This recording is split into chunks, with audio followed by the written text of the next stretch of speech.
CNBC आवाज Motilal Oswal studio से live.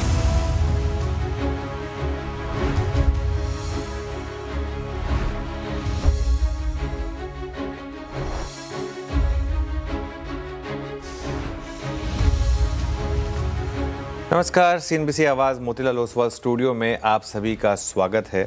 और हमारे पास आपके लिए अच्छी खबर नहीं है अगर आप एक बुल हैं तो। अगर आप शॉर्ट कैरी कर रहे हैं तो ऑब्वियसली आप काफ़ी इस समय मुनाफे में होंगे। हाँ, जैसा कि हमने कई बार देखा है मार्केट में, गैप डाउन के बाद मार्केट और नहीं गिरता है, लेकिन गैप डाउन इतना बड़ा होता है कि उसके बाद और गिरने की शायद गुंजाइश नहीं होती। लेकिन आज भी अगर आप देखें तो एक बड़ा गैप डाउन हुआ, उसके बाद से हम मोर और लेस उस रेंज में ही हैं। लेकिन लेट्स सी, इस बीच में इंडिया विक्स काफ़ी ऊपर है, लेकिन एक दो सेक्टर्स हैं जो थोड़ा सा कोशिश कर रहे हैं थोड़ा सा रिकवरी की। लेकिन खैर, श्रेया वेरी गुड आफ्टरनून। और मंडे आफ्टरनून के शो की शुरुआत करेंगे हेडलाइंस के साथ। क्रूड की उछाल बाजार पर पड़ी भारी। निचले स्तरों से थोड़ी रिकवरी के बावजूद निफ्टी करीब 500 पॉइंट गिरकर 23,900 के करीब, 2,000 पॉइंट उठकर पिछले साल अप्रैल के बाद पहली बार 200 डे मूविंग एवरेज के नीचे आया बैंक निफ्टी। मिड और स्मॉल कैप में बड़ी गिरावट। वहीं डर का इंडेक्स इंडिया विक्स 20% की उछाल के साथ 21 महीने की ऊंचाई पर। आज के बिग स्टॉक्स और 4 जीपीडी पड़े सटीक। क्रूड कीमतों में तेज उछाल से टूटे एचपीसीएल और बीपीसीएल, दोनों वायदा के टॉप लूजर्स में बशुमार। वहीं इंटरग्लोब एविएशन करीब 5% फिसला, साथ ही एशियन पेंट्स पिडिलाइट में भी गिरावट कायम। वहीं कमजोर chart ICICI bank, HDFC life 2.5 से 3% गिरे। वहीं कमजोर बाजार में भी 4 जीपीटी शेयर और फार्मा 1.5% ऊपर। क्रूड में ऊपरी स्तरों से आई मुनाफा वसूली। $119 से फिसलकर $106 तक गिरा ब्रेंट का भाव। इधर पश्चिम एशिया क्राइसिस पर विदेश मंत्री बोले, एनर्जी सिक्योरिटी के लिए सरकार प्रतिबद्ध, संकट से निपटने के लिए हर कदम उठाएंगे। क्रूड के उछाल और डॉलर की मजबूती से रिकॉर्ड निचले स्तरों पर रुपया फिसला। $1 के मुकाबले रुपए का भाव ₹92.31 पहुंचा। शुक्रवार के भाव के मुकाबले करीब 57 पैसे हुआ कमजोर। वेस्ट एशिया संकट से चिप सप्लाई पर असर की आशंका से ऑटो शेयरों में तगड़ी बिकवाली। ऑटो शेयरों में 4% से ज़्यादा गिरे Tata Motors passenger vehicles, Maruti और M&M, साथ ही बजाज ऑटो, अशोक लेलैंड, भारत फूड, आयशर और संवर्धन मदरसन भी 4% नीचे। एलपीजी सप्लाई कम होने से एसी मैन्युफैक्चरिंग पर पड़ सकता है बुरा असर। पीजी इलेक्ट्रोप्लास्ट ने कहा, गैस संकट के असर का अभी अंदाजा लगाना मुश्किल। शेयर करीब 12% तक गिरकर वायदा के टॉप लूजर्स में हुआ शुमार। कमजोर बाजार और महाराष्ट्र में किसानों की कर्ज माफी के ऐलान से पीएसयू बैंकों में तगड़ी बिकवाली। सेक्टर इंडेक्स करीब 5% टूटा। साथ ही बैंक ऑफ महाराष्ट्र, पीएनबी और कैनरा बैंक में 5 से 6% की गिरावट। साथ ही एनबीएफसीज में भी बिकवाली का तगड़ा दबाव। और मीशो पर दोहरी मार। टैक्स डिमांड और लॉक इन खुलने से 10% फिसला शेयर। कंपनी को आईटी विभाग से 1500 करोड़ रुपए का टैक्स नोटिस मिला, तो वहीं 2 करोड़ से ज़्यादा शेयरों में 90 दिन का लॉक इन भी खुला।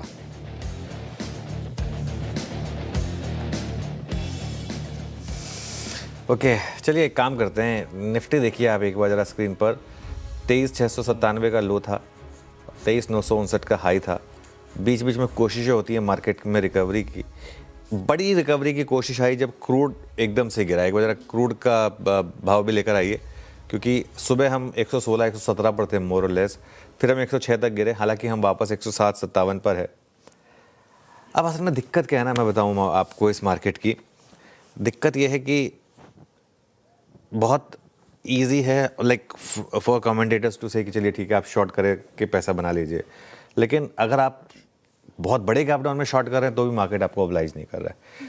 और नेकेड शॉर्ट पोजीशन कैरी करने की हिम्मत किसकी हो ऐसी मार्केट में? डोनाल्ड ट्रंप का क्या भरोसा, शाम को उठ के बोल दें कि डील हो गई ईरान के साथ, अगले दिन निफ्टी 1000 पॉइंट ऊपर खुल जाए। तो ऐसे में ना बहुत ज़्यादा दिक्कत है। ऑब्वियसली निचले स्तरों से थोड़ी सी रिकवरी है मार्केट में, लेकिन क्रूड देखिए आप, आई थिंक बहुत कुछ डिपेंड करेगा क्रूड के ऊपर। अभी हम 117 से 108 तक आए, बीच में 106 तक गए थे। अगर क्रूड 100 के नीचे आ जाए तो थोड़ा सा कॉन्फिडेंस बढ़े मार्केट का। ऑब्वियसली बड़ी रैली के लिए तो 90 के नीचे आना जरूरी है, लेकिन लेट्स वेट एंड वॉच। एक और इंटरेस्टिंग चीज़ हुई आज, अगर आप डॉलर रुपये का इंटरडे चार्ट देखें, और इंटरडे दिखाइएगा मुझे। हाँ, ये देखिए, हमने सुबह खुलते ही मोर और लेस ऑल टाइम लो लगा दिया। 92.32 का प्रिवेलिंग लो था, 92.34 का। लकीली उसके बाद बहुत ज़्यादा गिरावट नहीं आई, हम मोर और लेस वहीं स्टेबल रहे। स्टेबल है करीब करीब 92.30 के आसपास। तो कहीं ना कहीं एक शायद एक मार्केट को सेंस है कि अभी एकदम से और वन वे डिक्लाइन ना हो, शायद 95-100 के तरफ सीधा एक साथ ना भागें शायद। एनीवे, अगर आप देखें रिलायंस में थोड़ी सी स्टेबिलिटी है, कुछ आईटी शेयरों में थोड़ी सी स्टेबिलिटी है। आईटी में 3-4 स्टॉक्स हैं जो इस समय थोड़ा रिकवरी की कोशिश कर रहे हैं। वहीं उसके उलट अगर आप देखें ईएमएस शेयर्स, वहाँ पर बड़ी गिरावट है, खासतौर से पीजी और एम्बर जो एसी से जुड़े हुए हैं। कुछ दिनों में हम डिटेल में डिस्कस भी करेंगे कि क्यों इनमें इस तरीके की गिरावट आई है पीजी और एम्बर में। और ऑब्वियसली एक मार्केट का बड़ा सेंटीमीटर बैरोमीटर होते हैं पीएसयू बैंक्स और एनबीएफसीज, यहाँ बड़ी गिरावट। खैर आखिरी का 1.5 घंटा बाकी है, लेट्स सी मार्केट में क्या होता है। आखिरी का 1.5 घंटा काफ़ी क्रूशल और मार्केट फिलहाल तो काफ़ी बुरे दिन से गुजर रहा है। 80% स्टॉक्स अगर आप देखें मार्केट में तो इन रेड कारोबार कर रहे हैं, मात्र 20% स्टॉक्स इन ग्रीन है, जो कि आपने जिक्र भी किया। 12 लाख करोड़ से ज़्यादा आज साफ हो गए इन्वेस्टर्स का पैसा इस मार्केट में। तो खराब स्थिति। लेकिन जो सवाल सर उठाया आपने कि अब क्या करें इस मार्केट में, जो डील की बातें कही अगर वो होती है तो क्या होगा, कैसे अप्रोच करें इस मार्केट को। हालांकि आपने बार बार कही है ये बात कि लेवल्स वाला मार्केट नहीं है ये, लेकिन फिर भी किसी को अगर लेवल टू लेवल अप्रोच करना हो तो उसके लिए क्या रणनीति, कौन से लेवल्स, क्या करें। देखिए, पहली बात, इस बाजार में हीरो ना बने। ये बाजार उनके लिए है जो मार्केट में एक ट्रेंडिंग मूव को पकड़कर बैठना जानते हैं, लेकिन बीच बीच में उनके अगेंस्ट 250-300 पॉइंट का मूव भी आ जाता है। मेरे कहने का मतलब आप शॉर्ट करके बैठे हैं, लेकिन बीच बीच में जैसे कि पिछले आई थिंक वेंसडे को आई थी, थर्सडे को आई थी, एक बार के लिए तो आ गई थी ना 250 पॉइंट की रिकवरी इंट्राडे लो से। उस तरीके के मूव्स आएंगे मार्केट में। एक्सपायरी वाला दिन था वो। हाँ, मतलब कभी भी कैसे भी आएंगे, लेकिन बड़ा पैसा इस समय बन रहा है अपनी पोजीशन को, मतलब शॉर्ट पोजीशन लेकर बैठे रहने में। देखिए, पैसा खोने में कोई मज़ा नहीं है इस समय। एवरेज ट्रेडर या एवरेज रिटेलर जो है वो दोनों तरफ पैसा खो रहा है, ये फैक्ट है। ये मतलब क्यूट बातें अपनी तरफ हैं कि ठीक है, देखिए हमने तो कहा है कि शॉर्ट करें और वो सब, लेकिन बहुत मुश्किल है। ऐसा नहीं है मार्केट की बस आपने बस किया शॉर्ट और मार्केट ने पैसा बना के दे दिया। और मैं बार बार एक बात कह रहा हूँ, अब सपोज करिए आज का लो मान लो फाइनल लो है, पता नहीं है, हमें उस चीज़ की गारंटी नहीं है, लेकिन 23,700 जो है, अब 3 दिन पहले तक क्या लग रहा था 24,300 वो बॉटम था। 3 दिन में 24,300 का 23,700 तो हो गया, मतलब कुल मिलाकर करीब करीब 600 पॉइंट नीचे तो आ गया। हो सकता है 2 दिन बाद और यहाँ से 600 पॉइंट नीचे का बन जाए। अब ये जो आज का 23,700 है, हो सकता है 23,100 बन जाए, और हो सकता है उसके बाद और 22,500 आ जाए। हमें नहीं पता ये कहाँ पर जाकर रुकने वाला है इवेंचुअली, है ना। तो इसके लिए रिस्क काफ़ी है मार्केट में। अच्छा, आज सुबह जो समीर अरोड़ा जी के साथ बात हो रही थी, मुझे बात काफ़ी अच्छी लगी। उन्होंने ये भी कहा है कि too late to short now. Short करने के सिग्नल मार्केट ने आपको पहले दिए थे, आपको तब लपकने चाहिए थे। तब अगर आपने नहीं लपके, अगर आप इस समय शॉर्ट कर रहे हैं तो थोड़ा रिस्की है। इसका मतलब ये नहीं कि शॉर्ट करने पे पैसा नहीं बनेगा, लेकिन इस समय तो हाँ, इस समय थोड़ा रिस्की है, तो उसके लिए थोड़ा सिग्नल का वेट करें। ठीक है श्रेया। अच्छा, एक और चीज़, पहली बार मैं देख रहा हूँ मार्केट में एक ग्लोबल मार्केट बेरिश टोन में है, एक मैन मेड गिरावट में। ये मैन मेड गिरावट है। At the end of the day सारी की सारी गिरावट क्यों आई? सब कुछ ठीक चल रहा था, डोनाल्ड ट्रंप ने एक दिन डिसाइड किया कि हम ईरान पे अटैक करेंगे, और उन्होंने ईरान पे अटैक कर दिया। तब तक मार्केट ठीक था, एकदम से वो रिस्क ओपन हुआ और उसके बाद पूरी की पूरी ग्लोबल मार्केट में कोलैप्स हो गया। हमारी मार्केट पहले गिरना शुरू हो गई थी वैसे, टू बी फेयर, लेकिन क्राइसिस वहाँ से आया। अब अगर मैन मेड फॉल है तो क्या मैन मेड रैली नहीं आ सकती? वो भी आ सकती है, उसका भी रिस्क रहेगा। तो इसके लिए अब देखिए, ट्रंप अगला कदम क्या उठाएंगे, आई डोंट थिंक किसी को पता है ना। शायद मिलेनियर जी को भी नहीं पता होगा कि क्या करने वाले हैं अगला, तो हमें तो खैर बिल्कुल नहीं पता। हम तो सिर्फ जो कर रहे हैं उस पर रिएक्ट कर सकते हैं, इससे ज़्यादा हम कुछ कर भी नहीं सकते। उन्होंने जो बोल दिया वो उसके बाद मार्केट रिएक्ट करेगा, हम उस पर रिएक्ट करेंगे। अब अगर उन्होंने सपोज करिए आज रात को डील अनाउंस कर दी, मान लीजिए ईरान के साथ, या कुछ कह दिया, तो मार्केट में रिकवरी भी आ सकती है। तो इसका अनुमान लगाना ना किसी के बस की नहीं है। तो इसके लिए मैं एक चीज़ जो बार बार कह रहा हूँ, ओवरनाइट पोजीशन मत ओपन छोड़ें।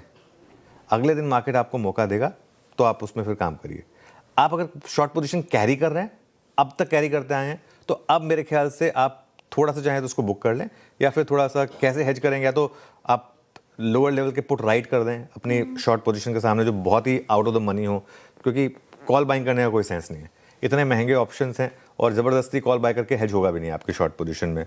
जहाँ तक निफ्टी की बात है, आज का लो यानी कि 23,700, अब ऑब्वियसली इस पर नज़र रहेगी, लेकिन जैसे 24,300 गैप के साथ टूट गया आप कुछ नहीं कर पाए, ऐसे ही 23,700 अगर गैप के साथ टूट गया तो उसमें आप कुछ नहीं कर पाएंगे।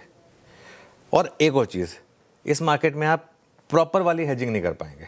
प्रॉपर वाली हेजिंग क्या होती है? अगर आप लॉन्ग हैं तो आपने पुट खरीद लिया, अगर आप शॉर्ट हैं तो आपने कॉल खरीद ली, ये होती है प्रॉपर हेजिंग। इस मार्केट में आप वो कर नहीं पाएंगे, करके देख लीजिए, पता चल जाएगा आपको, इम्पॉसिबल है, क्योंकि ऑप्शंस इतने महंगे हैं। तो इसके लिए वो थोड़ा सा टफ होगा। शॉर्ट कवरिंग के लिए क्या ट्रिगर होगा श्रेया? 24,300 से 24,400 के ऊपर अगर मार्केट चलेगा तभी बड़ी वाली शॉर्ट कवरिंग आएगी। उससे पहले ना शॉर्ट नहीं डरेगा, उससे पहले शॉर्ट को लगेगा कि ठीक है ये तो छोटी मोटी रैली है, इसको मैं कैसे भी अप्रोच कर लूँगा, मुझे कोई दिक्कत नहीं है। बैंक निफ्टी की जहाँ तक बात है, बैंक निफ्टी अब शॉर्ट की तरफ 5,000 पॉइंट हो चुके हैं। हमने 60,800 से एक शॉर्ट का व्यू लिया था, लॉन्ग पोजीशन से एग्जिट, और 60,800 पे शॉर्ट का व्यू, तब से वन वे शॉर्ट का व्यू है। 5,000 पॉइंट हो चुके हैं इस समय शॉर्ट ट्रेड में। ये खो का होना चाहिए था, लेकिन ठीक है। अब हो सकता है कि थोड़ी सी एक मामूली शॉर्ट कवरिंग आ जाए, यहाँ पर 1,000 पॉइंट के करीब की शॉर्ट कवरिंग पॉसिबल है, अगर कुछ मान लो क्रूड थोड़ा सा और नीचे आ जाए तो। लेकिन कॉन्फिडेंस पता कब लौटेगा? कॉन्फिडेंस लौटने के लिए यहाँ से 2,000 पॉइंट की रैली चाहिए कम से कम, 57,500, वापस अपना 200 डे मूविंग एवरेज जो है उसको रिक्लेम करने की ज़रूरत है। खैर, लेट्स सी, वीरू के पास चलते हैं और जानते हैं आज स्टॉक स्पेसिफिक एक्शन कैसा रहा। वीरू, गुड आफ्टरनून, बताइए। गुड आफ्टरनून अनुज, मेरे दिल की बात भी आपने कही दी है, हर चीज़ करनी मुश्किल है, स्टॉक फ्यूचर्स भी इतनी मुश्किल है, यकीन मानिए आप अनुज। मैं सुबह से ओवाइज नोट करता रहता हूँ, ब्रेकडाउन्स विजिबल अगर कहीं पर फ्रेश हैं तो वो है ऑटो। ये बात मैं जैसे परसों कह रहा था कि बैंकिंग में फ्रेश ब्रेकडाउन्स विजिबल है, शॉर्टिंग है, पुट राइटर्स एग्जिट करते हुए। Same is the case with Nifty auto. एक स्टॉक रखता हूँ आपकी स्क्रीन पे, दैट्स मारुति अनुज, सारे एवरेजेस के नीचे। इवन मारुति आज ऑलमोस्ट मई 24 के बाद, मई 22 के बाद मेरे ख्याल से फर्स्ट टाइम अपना 100 वीक एक्सपोनेंशियल एवरेज टच करता हुआ। आज ऑटो में मल्टीपल डैमेजेस विजिबल है, चाहे वो मारुति हो, चाहे वो टाटा मोटर पैसेंजर व्हीकल हो, चाहे अशोक लेलैंड हो। तो सबसे अगर आप देखें जो स्पेस आज परेशान कर रहा है वो है ऑटो बास्केट। एक बार टाटा मोटर पैसेंजर व्हीकल लेके आइए, यहाँ पर भी सीवियर प्राइस डैमेज, डे लो पे स्टॉक ट्रेड करता हुआ, मल्टी मंथ लो पे ट्रेड करता हुआ, और एक रेंज ब्रेकडाउन है यहाँ पर। दो ये बास्केट अगर आप देखें ऑटो में। स्ट्रॉन्ग क्या है? स्ट्रॉन्ग है आज, इनफैक्ट इस स्केप्टिकल एनवायरनमेंट में एक चीज़ जिस पर बाजार ने फोकस किया है वो है hospital stocks. Health care basket में लेके आइए जरा please Apollo hospital. Decisive not decisive but still data अच्छा है, एक रिवर्सल है अपोलो हॉस्पिटल में। दूसरा है, एक बार एक आइए मैक्स हेल्थ केयर, इसमें भी स्ट्रॉन्ग रिवर्सल है, लोअर ट्रेजेक्टरी से 0.3% ऊपर, एग्जैक्टली 100 वेमा से इसमें पुल बैक है। तो बाजार ने थोड़ा सा झुकाव अपना हॉस्पिटल स्टॉक्स पे किया है, और इसे कहते हैं ना, आई मीन स्ट्रॉन्ग केस क्या है सबसे आज, वो है सन फार्मा। ऑलमोस्ट अप्रैल 25 के बाद की जो हाईएस्ट ट्रेजेक्टरीज हैं उसमें आके ट्रेड करता हुआ with strong put writers conviction. तो ये 2-3 चीज़ें हैं जो स्ट्रॉन्ग है फार्मा में, सन फार्मा, हेल्थ केयर में, दोनों हॉस्पिटल स्टॉक्स। बाकी बैकफुट पे आज फ्रेश शॉर्टिंग हुई है, एवरेजेस टूटे हैं ऑटो में। अनुज, एक बात शायद जो मैं सुबह समीर जी से भी कर रहा था और आपसे भी पूछना चाहूँगा, अब वो जो बात कही थी ना उन्होंने, अभी तो ये क्या वर्स्ट केस होगा कि अगर, क्योंकि ये बात हो रही है, अगर ईरान में अमेरिकी सेना उतरती है तब क्या ये चीज़ और पेचीदा हो जाएगी, लंबे समय के लिए डैमेज होगा क्रूड? बिल्कुल। देखिए वीरू, आपने सवाल अच्छा पूछा। उससे पहले मैं एक चीज़ बताना चाहता हूँ। आप देखिए सन फार्मा का इंट्राडे चार्ट और आप देखिए औरोबिंदो फार्मा का इंट्राडे चार्ट, और जो हमारे व्यूअर्स हमें देखते हैं उन्हें पता होगा ये बात हमने आज सुबह कही थी। ये दोनों स्टॉक्स हमने मेंशन किए थे। सन फार्मा चार्ट जीपीटी में था, Aurobindo pharma I think spotlight में था, या उल्टा रहा होगा, दो में से एक चीज़ थी, मुझे अच्छे से याद है। और बात हुई थी कि शुरुआत में तो ये स्टॉक भी नीचे खुलेंगे, लेकिन ऐसे स्टॉक्स पर आप फोकस कर सकते हैं। इस समय मार्केट में अगर एक स्पेस है जहां इनहेरेंट स्ट्रेंथ है वो है हेल्थ केयर, और नॉर्मली बेयर मार्केट में ऐसा होता है, नॉर्मली ऐसा बेयर मार्केट में होता है। हेल्थ केयर इंडेक्स देखिए आप, यहाँ पर पैसा बन रहा है। तो ऐसा नहीं है कि मार्केट में लॉन्ग साइड की ट्रेड बिल्कुल नहीं है। अगर आपने थोड़ा सा, हाँ बस ये है, अगर आप 9.15 की 9.15 पे कूद के लॉन्ग ट्रेड लेंगे तो हो सकता है कि उसमें भी आपका स्टॉप लॉस लग जाए। इसके लिए आज सुबह हम जब स्पॉटलाइट और चैट जीपीटी की बात करें तो उसमें भी हमने एक साफ व्यू लिया था कि पहले 15-20 मिनट रुक के उसके बाद देखिए, ये शायद आपको कमा कर देंगे पैसा। देखिए वीरू, वर्स्ट केस सिनेरियो कोई नहीं जानता है। देखिए हम हों, समीर जी हों, कोई हो, कोई नहीं जानता है। और at the end of the day हम सबका कहीं ना कहीं एक स्वार्थ इन्वॉल्व है कि ये मार्केट ज़्यादा ना गिरे। ये बात तो आप मानेंगे? मतलब एज अ बिजनेस अगर मार्केट बहुत ज़्यादा गिर गया तो हमारे लिए कितना नेगेटिव है। एज अ फंड मैनेजर किसी और के लिए या किसी के लिए भी, कोई भी जो चैनल पर आते हैं उनके लिए, सबके लिए ये एक कहीं ना कहीं नेगेटिव है। तो हर कोई इस समय क्या है ना, आप अपने दिल में एक होप रख रहे हैं कि बस ये वर्स्ट केस सिनेरियो है, इससे बुरा नहीं हो सकता, और तो क्या ही होगा, इससे ज़्यादा नीचे हम नहीं जा सकते। मुझे डर जो है ना वो इसी चीज़ से, इवन जो मैंने पिछले 3-4 दिन में जो रील्स बनाई हैं, जिसकी मैंने बात की है, जो मैंने कहा है फैक्ट, वो यही है। कॉम्प्लेसेंसी से मुझे डर लगता है। और क्या होता है, 24,300 से लेकर 23,700, ये 600 पॉइंट एक टिक में आया सीधा। ऐसा तो नहीं है कि मार्केट ने स्क्रीन पर ही आपको मौका दिया है, मौका ही नहीं दिया मार्केट ने आपका। आपके स्टॉप लॉस की धज्जियाँ उड़ाड़ी मार्केट ने, कोई स्टॉप लॉस लगाने नहीं दिया मार्केट ने। आप सपोज करिए आज आप कह दें कि हम अब 23,700 का स्टॉप लॉस लगा देंगे, क्या गारंटी है कि कल निफ्टी 1000 पॉइंट के गैप डाउन के साथ नहीं खुलेगा? मतलब ऑब्वियसली होपफुली ऐसा नहीं होगा, लेकिन ये जो हम अपने दिमाग में एक चीज़ें ले लेते हैं ना कि बस यही वर्स्ट है, इससे ज़्यादा नहीं हो सकता, आई थिंक सबसे ज़्यादा दिक्कत यहीं पर है। और मैं सच बताऊं तो ख़ास तौर से इस मार्केट में, जिसमें रिटेल ने बहुत कम इस तरीके की मार्केट देखी है कि जिसमें मार्केट इस तरीके से गिर सकता है, वो नहीं कर पाएंगे। और इसके लिए उनकी इस समय थोड़ी सी हैंड होल्डिंग ज़रूरी है, और वही हम इस समय करने की कोशिश कर रहे हैं। खैर श्रेया, चलिए आगे बढ़ते हैं अब कार्यक्रम में। बिल्कुल सर, आगे बढ़े, लेकिन उससे पहले सेक्टर स्पेसिफिक मेरा सवाल है। आज ईएमएस स्पेस देखिए जिस कदर टूटा है, पीछे इलेक्ट्रोप्लास्ट का एक बार चार्ट दिखाएगा, 10-12% का भयंकर डेंट। एम्बर एंटरप्राइज देखिए 7% डाउन है, गैस डिस्रप्शन, सप्लाई डिस्रप्शन के बीच।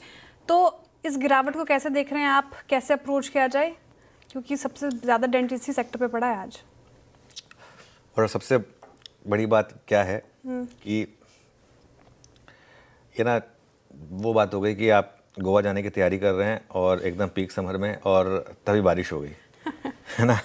तो ये जैसे ही पीक समर आ रहा था, कंपनियों ने इतनी ज़्यादा पेन झेली थी, लगातार बार बार बात हो रही थी इन कंपनियों की, पिछले 6-9 महीने इतने ख़राब रहे थे।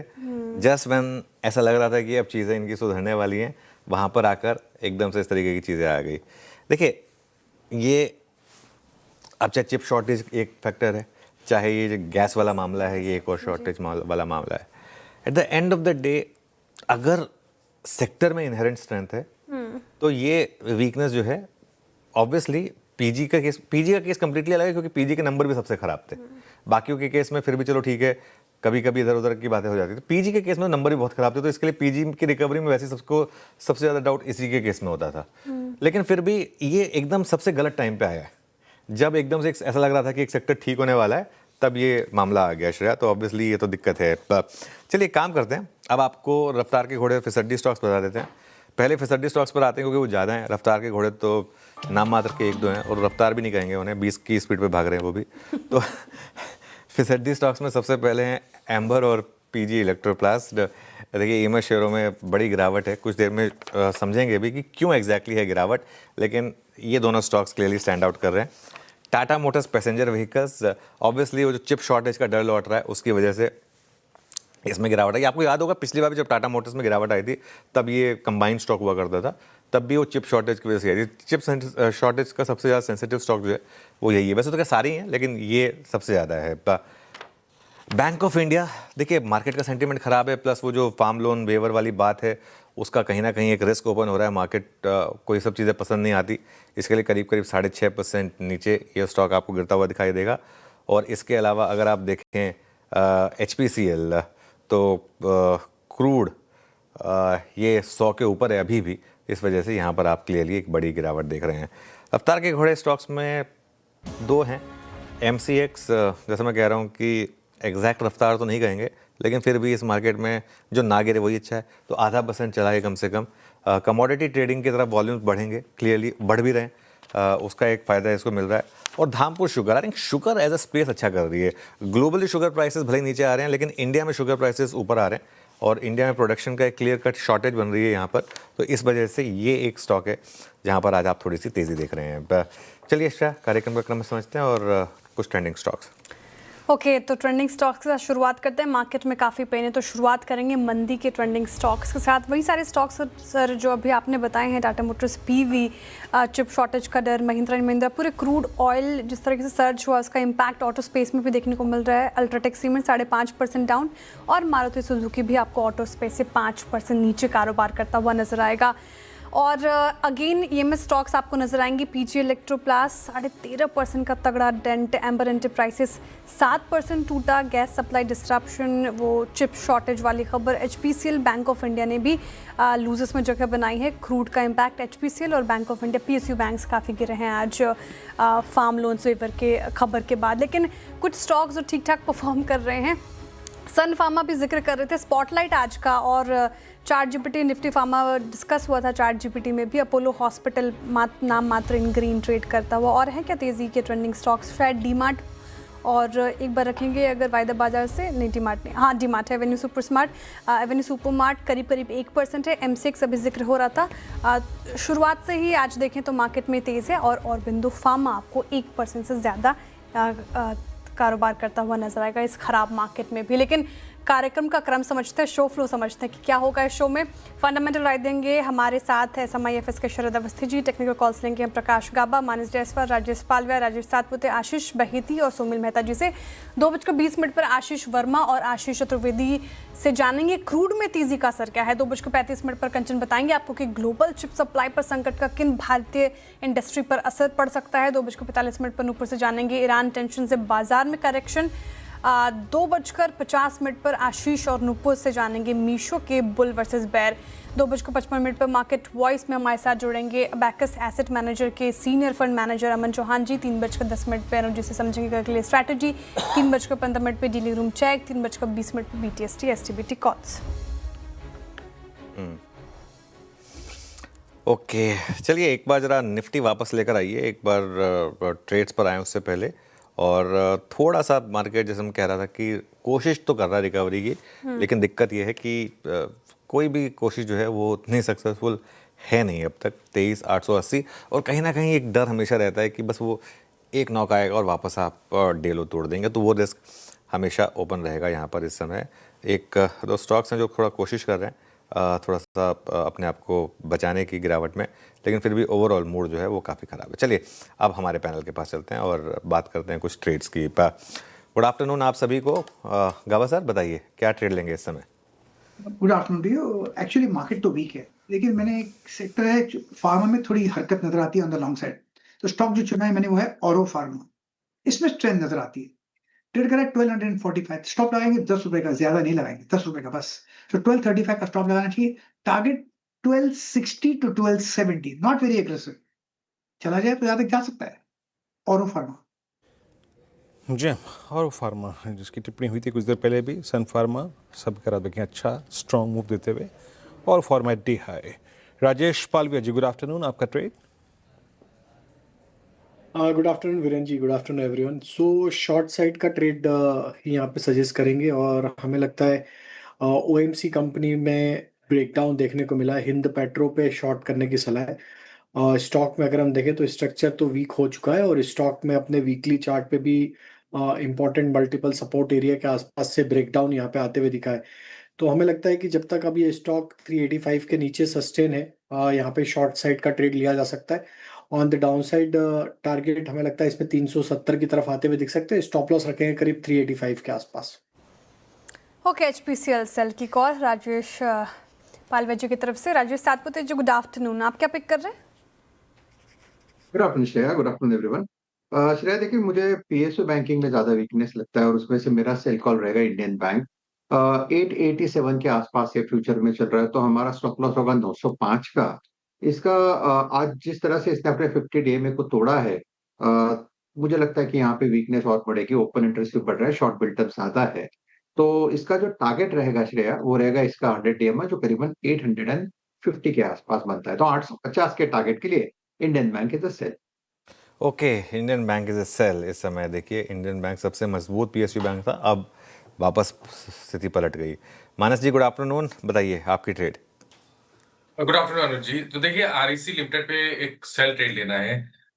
स्टॉक ने पिछले हफ्ते ही अपने 200 वीक मूविंग एवरेज को ब्रेक किया था। आज हमें लोअर टॉप लोअर बॉटम्स का कंटिन्यूएशन देखने को मिल रहा है। 325 का आंकड़ा ब्रेक हुआ है, तो REC के फ्यूचर में बिकवाली करेंगे। 326 के स्टॉप लॉस से 310 तक के टारगेट्स देखने को मिल सकते हैं। 320 पर आप पुट ऑप्शन ले सकते हैं। 13 रुपए के आसपास 320 का पुट ऑप्शन ट्रेड हो रहा है। 9.5 रुपए का स्टॉप लॉस लगा लें। 20 रुपए तक के टारगेट्स पॉसिबल है, और डिस्क्लोजर है कि इस ऑप्शन में हमने अपने क्लाइंट्स को भी रिकमेंडेशन दिया हुआ है। ओके, REC के 320 की पुट आप ये विकल्प चुन सकते हैं और फ्यूचर्स भी साथ ही। सोमिल गुड आफ्टरनून, आपका trade. Good afternoon Viru, good afternoon to everyone. मेरा ट्रेड होगा on the sell side. Sell पर मेटल सेक्टर अभी अभी थोड़े ऊपर से रिवर्स होते हुए नजर आ रहे हैं। सेल मेरा एक सेल कॉल होगा। स्टॉप लॉस रखेंगे 154 पर और टारगेट होगा 138 पर। 20-40 डेली मूविंग एवरेज के नीचे चल रहा है। ऑन द आवरली चार्ट्स एक छोटा सा ट्रायंगल पैटर्न नीचे की तरफ आज की सेशन में टूटा है। मुझे लगता है ये करेक्शन 200 डेली मूविंग एवरेज तक जा सकता है, that is 138। Okay Somil ji, sell ban में अगर आप चेंज करना चाहते हैं तो कोई और विकल्प भी दे सकते हैं आप। दूसरा कॉल होगा मेरा परसिस्टेंस पर। परसिस्टेंट में ऑलरेडी एक डाउन ट्रेंड चल रहा है, और परसिस्टेंट में जो फ्लैग पैटर्न बन रहा है अभी इस समय, मुझे लगता है ये नीचे की तरफ टूटेगा। 10 डेली मूविंग एवरेज पे रेजिस्टेंस भी लिया है, तो इसका मेरा टारगेट होगा 4400 पर और स्टॉप लॉस होगा 4900। ओके, परसिस्टेंट सिस्टम सेल है यहाँ पर। काफ़ी पेन। चलिए, टेक्निकल कॉल्स पूरे हो गए हैं, फटाफट से एक रीकैप। बस एक मात्र बाय की कॉल आई है, वो भी गावस्कर की तरफ से, और बिंदु फार्मा चुना उन्होंने। अब 1270 के टारगेट देख रहे हैं वो, 1235 का स्टॉप लॉस लगाना है। चुनिंदा फार्मा स्टॉक्स में स्ट्रेंथ नजर आ रही है। राजेश पालवे जी कह रहे हैं कि HPCL यहाँ से और कमजोर हो सकता है अभी, तो 370 के नीचे के टारगेट के लिए आप अप्रोच करें। बिकवाली की राय है ऑब्वियसली, और 385 का टारगेट है। राजेश सातपुते जी भी सेल साइड ही हैं। इंडियन बैंक उन्होंने चुना है बिकवाली के लिए। फ्यूचर्स में बिकवाली कीजिए। 850 के नीचे के टारगेट, 905 का स्टॉप लॉस लगाना है। मानस जी कह रहे हैं कि REC यहाँ पर कमजोरी साफ नजर आ रही है, बिकवाली करें। 310 के नीचे के टारगेट, 326 का स्टॉप लॉस। सोमिल जी ने परसिस्टेंट सिस्टम चुना है। IT स्पेस थोड़ी स्ट्रेंथ दिखा रहा था शुरुआत में, लेकिन वो टिकता हुआ नजर नहीं आया। 4400 के नीचे के टारगेट, 4900 का आपको स्टॉप लॉस मेंटेन करना है। अब चलते शरद अवस्थी जी के पास। शरद जी गुड आफ्टरनून, स्वागत है आपका कार्यक्रम में। मार्केट में कोहराम हाहाकार, लेकिन आपको बताना पड़ेगा एक स्टॉक जो आपको लंबी अवधि के लिए अच्छा लगता है, कहाँ पे खरीदारी की जाए। Good afternoon. मुझे लगता है LIC एक बढ़िया बेट है। वैल्यूएशन कंफर्टेबल है। GST कट्स लाइफ इंश्योरेंस पे अभी किए गए हैं, उसका भी इम्पैक्ट हमें देखने को मिलना चाहिए। कंपनी लगातार अपने नॉन पार बिजनेस को बढ़ा रही है, उसका भी फायदा नंबर्स में दिखना चाहिए। और हमारा मानना है कि अभी मार्जिन कंपैरेटिवली कम है, बट वैल्यूएशन कंफर्ट सबसे ज्यादा है। बाकी सब स्टॉक्स जहां 1.8 to 2.5 टाइम्स या 2.75 टाइम्स FY27 की एम्बेडेड वैल्यू पे ट्रेड कर रहे हैं, LIC 0.64 0.65 टाइम पे ट्रेड्स कर रहा है।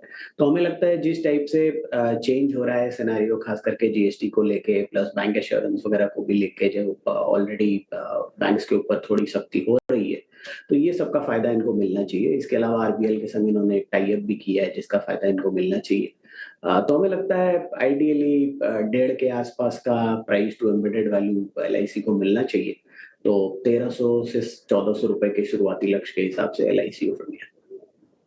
LIC पसंद आ रहा है लंबी अवधि के नजरिए में, तो LIC रखें रडार पर फिलहाल। लेकिन फार्मा स्पेस लेकर आइए। सबसे कम फिलहाल यही स्पेस गिरा है ऐसे मार्केट में। औरो फार्मा 1% से ऊपर, टोरेंट फार्मा देखिए लगभग 1%, ग्लैंड फार्मा, सन फार्मा, सिप्ला, ये सारे स्टॉक्स इन ग्रीन ट्रेड कर रहे हैं ऐसे मार्केट में। सर, चार्ट GPT पार्ट 1 में आपने निफ्टी फार्मा लिया था, मुझे याद है। स्पॉटलाइट में सन फार्मा, सुगबुगाहट थी। सर, आपको सेंस था कि फार्मा भी फिलहाल ऐसे मार्केट में भी स्ट्रेंथ दिखा सकता है, अभी क्या अप्रोच होगी? हाँ, नहीं, ये चार्ट GPT में हमने औरो लिया था, इंडेक्स नहीं लिया था निफ्टी फार्मा का। इंडेक्स निफ्टी फार्मा का आई थिंक फ्राइडे या थर्सडे को लिया था, लेकिन औरो एज अ स्टॉक लिया था।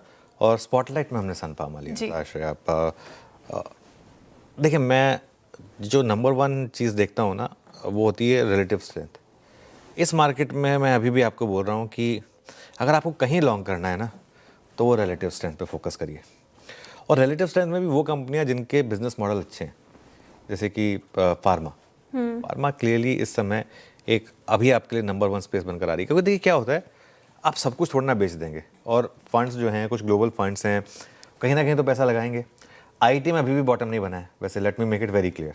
अच्छा, ठीक है ना? और हाँ, यहाँ से गिरावट नहीं, अभी आज भी फ्रेश 52 वीक लो है आईटी, तो वो अपने मन को खुश करने की बात अच्छी है कि और नहीं गिर रहा आईटी, लेकिन है आईटी में भी गिरावट। थोड़ा लंबा चार्ट लेकर आइए प्लीज़, ताकि पता चले कि कहाँ पर हैं हम इस समय। नहीं, इससे नहीं पता चलेगा, एक थोड़ा सा लॉन्ग टर्म चार्ट लेकर आइए। देखिए, है नीचे ही है अभी भी, ठीक है, लेकिन यही चार्ट आप फार्मा का देखिए, 6 महीने का निफ्टी फार्मा का चार्ट, कहीं ना कहीं एक सेंस बन रही है कि वो थोड़ा सा बेटर है, और कुछ पैसा जो है वो जिस तरीके से आईटी गिरा उसी तरीके से फार्मा चला है, तो कहीं ना कहीं आईटी से पैसा निकल कर कुछ ना कुछ फार्मा में आया है, ये पॉसिबिलिटी है। शरद जी, गुड आफ्टरनून। कोई फार्मा स्टॉक जो आपको पसंद हो? सेकंड लाइन में तो हमें लगता है औरोबिंदो एक बढ़िया बेट है इन वैल्यूएशंस पे। हम लोग 1400 1450 तक के लक्ष्य लेके चल रहे हैं। जो नया एक्सपेंशन पेंसिलिन वगैरह में भी वापस इन्होंने री एंट्री वगैरह की है, उसका फायदा मिलना चाहिए। और फ्रंट लाइन स्टॉक्स में मुझे लगता है इस फॉल के बाद तो सिप्ला भी डिसेंट है वैल्यूएशन वाइज, तो डॉक्टर रेड्डी और सिप्ला फ्रंट लाइन स्टॉक्स में हमें लगता है काफी अंडर वैल्यूड है इन लेवल्स पे, तो वहां पे आपको एक अच्छी रिकवरी फंडामेंटली मिल सकती है। डॉक्टर रेड्डीज पसंद आ रहा है इनफैक्ट, लेकिन फार्मा स्पेस एक बार टोरेंट फार्मा रखेगा स्क्रीन पर।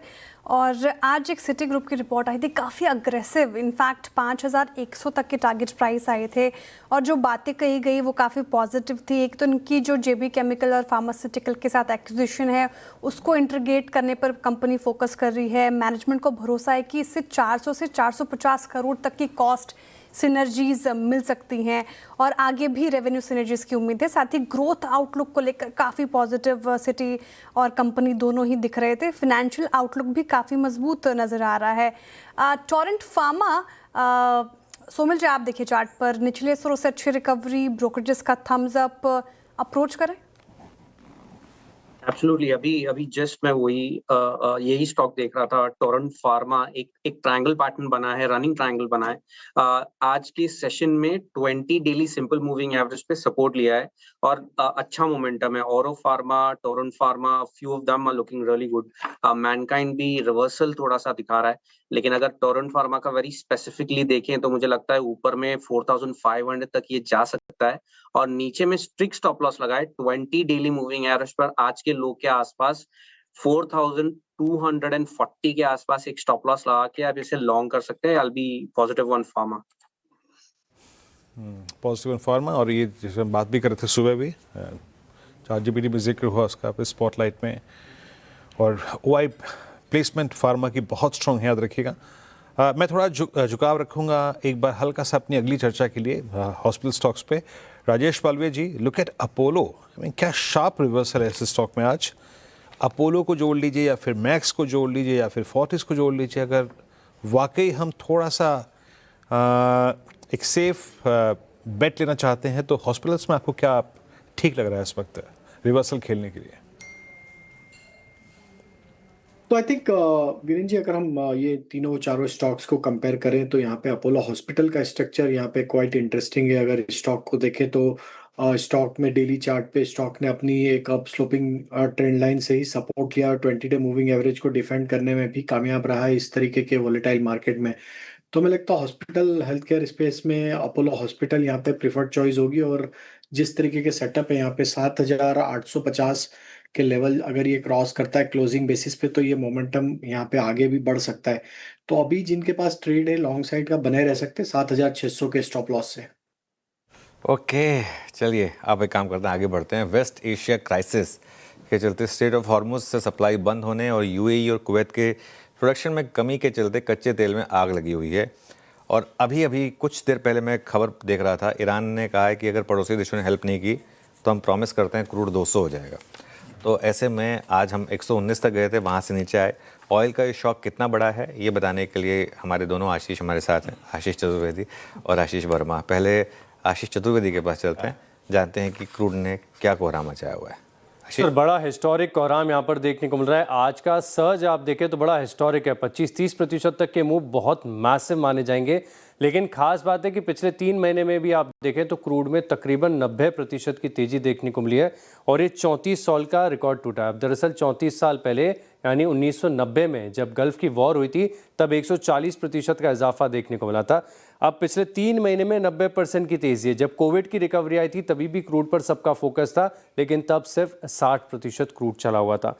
अब दरअसल प्राइस एक्शन के लिहाज से देखें तो हिस्ट्री क्रिएट हो गई है, लेकिन जो सप्लाई साइड का शॉक है ना, ये मार्केट ने एंटिसिपेट नहीं किया था कि इतना सब्सटैंशियल, इतना सिग्निफिकेंट है और इसी के चलते इतना मैसिव बड़ा सर्ज आपको देखने को मिल रहा है। दरअसल आप देखें तो अभी जो फिलहाल स्थिति है इसकी वजह से 20 मिलियन बैरल्स पर डे इसकी सप्लाई का संकट यहाँ पर देखने को मिल रहा है। अब इससे 1978-79 में देखें तो जब ईरानियन रेवोल्यूशन हुआ था तब 5.5 मिलियन बैरल पर डे के आसपास का इम्पैक्ट था। जब इसराइल की बाकी के खाड़ी देशों के साथ वॉर हुई थी, ये बात मैं बता रहा हूँ 1973 की, तभी 4.5 million barrel per day. Iraq Kuwait की वॉर 1990 में हुई थी, तब 4.3 मिलियन बैरल्स पर डे का इम्पैक्ट यहाँ पर देखने को मिला था। इराक ईरान वॉर है या फिर आप मोस्ट रिसेंट भी देखें जो रशिया यूक्रेन की वॉर है 2022 में हुई थी, इसमें भी 2 मिलियन बैरल्स पर डे का इम्पैक्ट था। अब इन सबको जोड़कर भी देख लेना तो 20 मिलियन बैरल पर डे का इम्पैक्ट नहीं, तो बहुत ही सब्सटैंशियल इम्पैक्ट है और इसी के चलते हम देख रहे हैं कि हिस्टोरिक सर्ज यहाँ पर नज़र आ रहा है। बिल्कुल 5 मिला दें तो 20 आता है और वो एक साथ इस बार हो रहा है। जी हाँ, पर डे के प्रोडक्शन कट की बात हो रही है। अब आशीष वर्मा के पास चलते हैं और जानते हैं कि इसका स्टॉक इम्पैक्ट क्या है। इसमें ध्यान रखिएगा पॉजिटिव इम्पैक्ट वाले स्टॉक्स भी हैं, लेकिन ऑब्वियसली भारत में ज़्यादा नेगेटिव वाले हैं। ना बिल्कुल ठीक। और हम लोग रोज़ चर्चा करते हैं कि इनके लिए फ़ायदा, उनके लिए फ़ायदा। आज समझाता हूँ डिटेल में क्यों कहते हैं हम लोग ऐसा। सबसे पहले हम लोग कहते हैं अपस्ट्रीम ऑयल कंपनीज, यानी कि एनर्जी बास्केट में वो कंपनी जो एक्सप्लोरेशन और प्रोडक्शन का काम करती हैं। प्योर प्ले तो ये तीनों है, ओएनजीसी, ऑयल इंडिया, एचओईसी। क्यों फायदा मिलता है क्विकली समझाता हूं। ओएनजीसी के थ्रू प्योर फाइनेंस की भाषा में हम कहते हैं ना ऑपरेटिंग लेवरेज, वो होता है। करती क्या है ये कंपनी? अंडर वाटर से अंडरग्राउंड एक्सट्रैक्ट करती है गैस और तेल, तो इनकी कॉस्ट फिक्स्ड है। जब बेचती हैं और पर बैरल कीमतें बढ़ती चली जाती हैं तो सीधे सीधे वो प्रॉफिट फ्लो थ्रू करता है। एक चीज ध्यान रखिएगा, सरकार ने एक समय कहा था विंडफॉल टैक्स लगाएंगे 75 के ऊपर कच्चा तेल होगा, तो अगर ऐसा कुछ हुआ तब इनकी प्रॉफिटेबिलिटी कैप होती है। दूसरा, हम लोग कहते हैं एविएशन कंपनीज के लिए बहुत खराब है, किसी इंटरग्लोब, किसी स्पाइस जेट के लिए। एक्चुअली सबसे बड़ा सिंगल मार्जिन किलर जो कहते हैं ना, वो इनके लिए एटीएफ है, एविएशन टर्बाइन फ्यूल या जेट फ्यूल। असल में इनके लिए दो दोहरी मार है। पहली, क्योंकि इनके लिए जो ऑपरेटिंग कॉस्ट होती है उसका 40-45% एविएशन फ्यूल है, वो बढ़ेगा। ऑलरेडी बढ़ाया था आईओसी और बाकी ओएमसीज ने, फोर्टनाइटली रिव्यू फिर से आएगा, फिर बढ़ेगा। दूसरी दिक्कत की बात, ये जब कच्चे तेल की एटीएफ की कीमतें पे करते हैं, कहने के लिए वो लोकल करेंसी में होता है, पर वो डॉलर लिंक्ड प्राइसिंग होती है, तो रुपया कमजोर हो रहा था इस बीच, उसका भी असर इन कंपनीज पे पड़ता है। इसीलिए ये स्टॉक ईरान वॉर से अब तक 16-17% करेक्ट करा है इंटरग्लोब एविएशन का। तीसरा, हम लोग कहते हैं पेंट कंपनीज, लिस्ट है Asian paints, Berger, Kansai, exo Nobel वगैरह, सब रेडार पे इसीलिए क्योंकि एशियन पेंट के थ्रू समझाता हूं, बहुत रॉ मटेरियल सेंसिटिव धंधा है ये। कंपनी क्रूड डेरिवेटिव्स का इस्तेमाल करती हैं, सॉल्वेंट्स हुए, थिनर्स हुए, मोनोमर्स हुए। इन कंपनीज की आमतौर पे कॉस्ट का 40 से 60% क्रूड डेरिवेटिव्स हैं। एशियन पेंट के Q3 रिजल्ट्स में 56% मटेरियल कॉस्ट थी, ध्यान रखिएगा ये दिक्कत। और लास्ट में, क्योंकि अपस्ट्रीम के साथ शुरुआत करी थी, ओएमसीज के साथ खत्म करता हूं। तीनों ओएमसीज लार्जली बायर्स और सेलर्स हैं। हमारे यहां क्या होता है, इनपुट कॉस्ट इनकी बढ़ गई, सेल कर नहीं पाते, कहने के लिए हम लोग ऑन पेपर डीरेगुलेटेड है, पर हम सब जानते हैं ऐसा इन प्रैक्टिस तो है नहीं, इसीलिए इनके लिए सीधे गाज बढ़ती। पर इनका गणित थोड़ा सा अलग है, ये रिफाइनरी भी है, इनके पास साथ साथ इन्वेंट्री गेन्स भी मिल रहे होते हैं, पर खामियाजा सीधा सीधा इनके मार्केटिंग मार्जिन्स इंपैक्ट करते हैं। ओके, चलिए, तो ये इस समय आपको आशीष और आशीष ने एक्सप्लेन किया। आशीष और आशीष साथ में होते हैं तो मुझे एक फिल्म याद आती है। जो तो नहीं बोले वाले? हाँ नहीं, हसीना मान जाएगी। हसीना मान जाएगी क्यों? हाँ, मतलब ऑब्वियसली हसीना मान जाएगी क्यों, ये एक अच्छा सवाल है ना। तो हसीना मान जाएगी में गोविंदा वो फ़ोन करते हैं गर्ल्स हॉस्टल में, कहते हैं कि ऋतु है क्या। तो वो जो हॉस्टल की वार्डन है कहती हैं यहाँ पे 2 ऋतु हैं, एक ऋतु शर्मा एक ऋतु वर्मा, तो आपको किससे बात करनी है। तो इसलिए मुझे याद आ गया। तो कहते हैं कि नहीं, मैं शर्माना मुझे पसंद नहीं, मैं वर्मा, तो मैं वर्मा से बात करूँगा। इस बीच तीसरे आशीष जुड़ गए हैं हमारे साथ, तो इसके लिए इसमें थोड़ा सा और पेचीदापन जुड़ गया है। आशीष बहेती भी जुड़ गए हैं हमारे साथ शो में।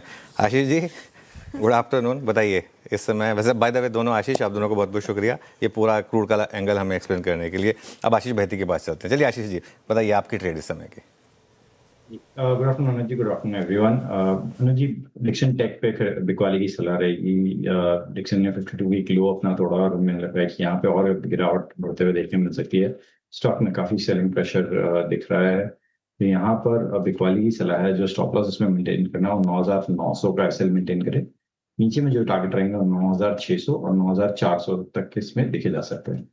ओके चलिए, तो ये बात हो गई डिक्सन टेक की। अरिशा आपने देखी नहीं वैसे हसीना मान जाएगी, आप सेंस रही थी तो? मैंने नहीं देखी सर हसीना मान जाएगी। अरे भगवान, वीरू आपने तो जरूर देखी होगी है ना। हाँ देखिए पर वो सीन जिसका आप उल्लेख कर रहे थे शायद अब मुझे याद नहीं। हाँ वो एक्चुअली मेरे जैसे को याद होगा कि मैं 10 बार देख चुका हूँ ऑन ए कंजर्वेटिव बेसिस, तो इसके लिए चलिए कैश कॉल ले लें फिर। बिल्कुल, कैश कॉल की शुरुआत करते हैं। गाबा सर है राजेश पालवे जी और राजेश सातपुते जी से हम लेंगे कैश कॉल। तो गाबा सर बताइए कैश में क्या पक कर रहे हैं? एक स्टॉक जो आ रहा है ध्यान में हो रहा है एमक्योर ट्रेड कर रहा है 1527 पर, आज करीब 8% ऊपर है। क्यों ऊपर है मुझे पता नहीं, लेकिन स्ट्रक्चरली टेक्निकल ठीक नजर आता है। स्टॉप लगाएंगे 1500, मतलब 28 रुपए का एक स्टॉप लगाएंगे। टारगेट 1600 का होना चाहिए। स्पिल ओवर ट्रेड कल तक के लिए हो सकता है एमक्योर। हाँ एमक्योर क्यों ऊपर है समझ में नहीं आ रहा है। अनाउंसमेंट में देख रहा था मैं, आज सिर्फ एक अनाउंसमेंट आई थी, एक इंडिपेंडेंट डायरेक्टर अपॉइंट हुए हैं, नॉन एग्जीक्यूटिव इंडिपेंडेंट डायरेक्टर। इसके अलावा तो कोई न्यूज़ नहीं है। कोई न्यूज़ सुनी है आपने जो एमक्योर? इनफैक्ट वही डिस्कस कर रहे थे sir, Emcure pharma buzzing 8% up. ये वही कारण समझ नहीं आ रहा। हाँ 8 पे ये वही वो नमिता जी वाली कंपनी है ना ये? नहीं हाँ वही है ना, वही कंपनी है ना। हाँ तो खैर एनीवे स्टॉक तो ऊपर है। चलिए राजेश पालवे जी गुड आफ्टरनून, आपकी cash market trade.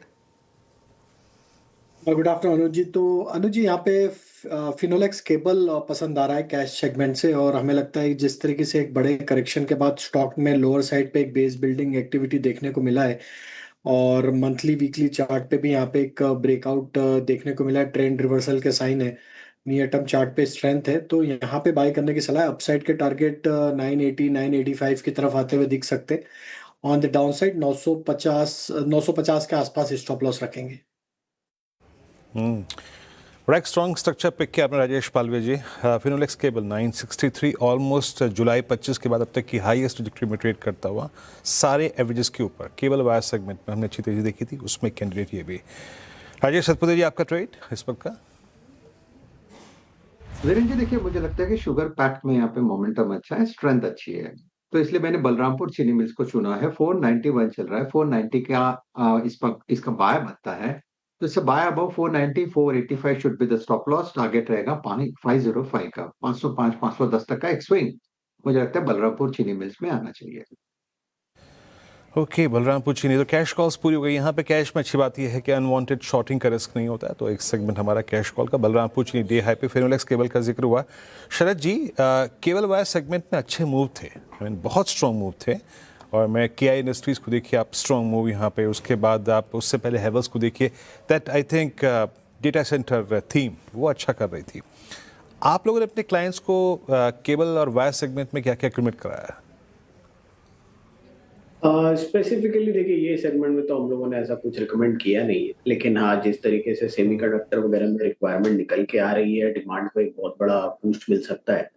Plus T&D भी हमारे हिसाब से हमारे देश में अभी भी रिक्वायरमेंट काफी स्ट्रॉन्ग रहेगी अगले 15-20 साल एटलीस्ट, तो वहां से भी डिमांड ठीक ठाक रहनी चाहिए। बट एक ही फ्लिप साइड है कि यहाँ पे जो ट्रेडिशनल वैल्यूएशन मैट्रिक्स वगैरह हम ट्रैक करते हैं, उसमें कुछ भी खोज पाना बढ़िया तो काफी मुश्किल हो जाता है।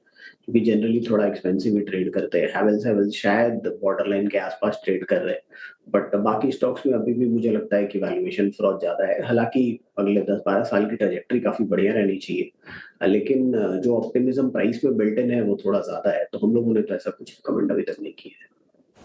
ओके, फिलहाल तो ये शरद जी का व्यू हुआ वायर एंड केबल स्पेस को लेकर, लेकिन आज बोफा की रिपोर्ट, बैंक ऑफ अमेरिका की रिपोर्ट पढ़ रही थी मैं, तो इंफ्रास्ट्रक्चर थीम्स में उनको सबसे ज़्यादा वायर एंड केबल्स, कोल्स और डेटा सेंटर्स, ये स्पेस पसंद है। Just for information. चलिए आगे बढ़ते हैं। शेयर बाजार आज खुलते ही क्रैश हो गया और आज सेंसेक्स में 2300 और निफ्टी में 750 अंकों की भारी गिरावट दर्ज हुई। मिड कैप स्मॉल कैप की हालत तो और ख़राब है। मिडिल ईस्ट में बढ़ते तनाव और क्रूड दामों में जोरदार उछाल से बाजार में हाहाकार जैसी स्थिति है। शेयर बाजार की पूरी तस्वीर डिटेल में बताने के लिए नुपुर हमारे साथ मौजूद है। Nupur, good afternoon. Iran hit Dalal street, बताएं। Good afternoon. Actually Dalal street से द हटा दो और सिर्फ लाल स्ट्रीट ही आपको ये फिलहाल नज़र आ रही है पूरी स्क्रीन पे। और एक हफ्ते में देखें तो करीबन 25 लाख करोड़ का मार्केट कैप जो है लिस्टेड कंपनीज का वो साफ होते हुए दिख रहा है। एक और चीज़ है यहाँ पे, कमज़ोरी के संकेत वहाँ से भी नज़र आ रहे हैं, क्योंकि रिकॉर्ड ऊंचाई लेवल हमने देखी थी इसी साल के शुरुआती दिनों में।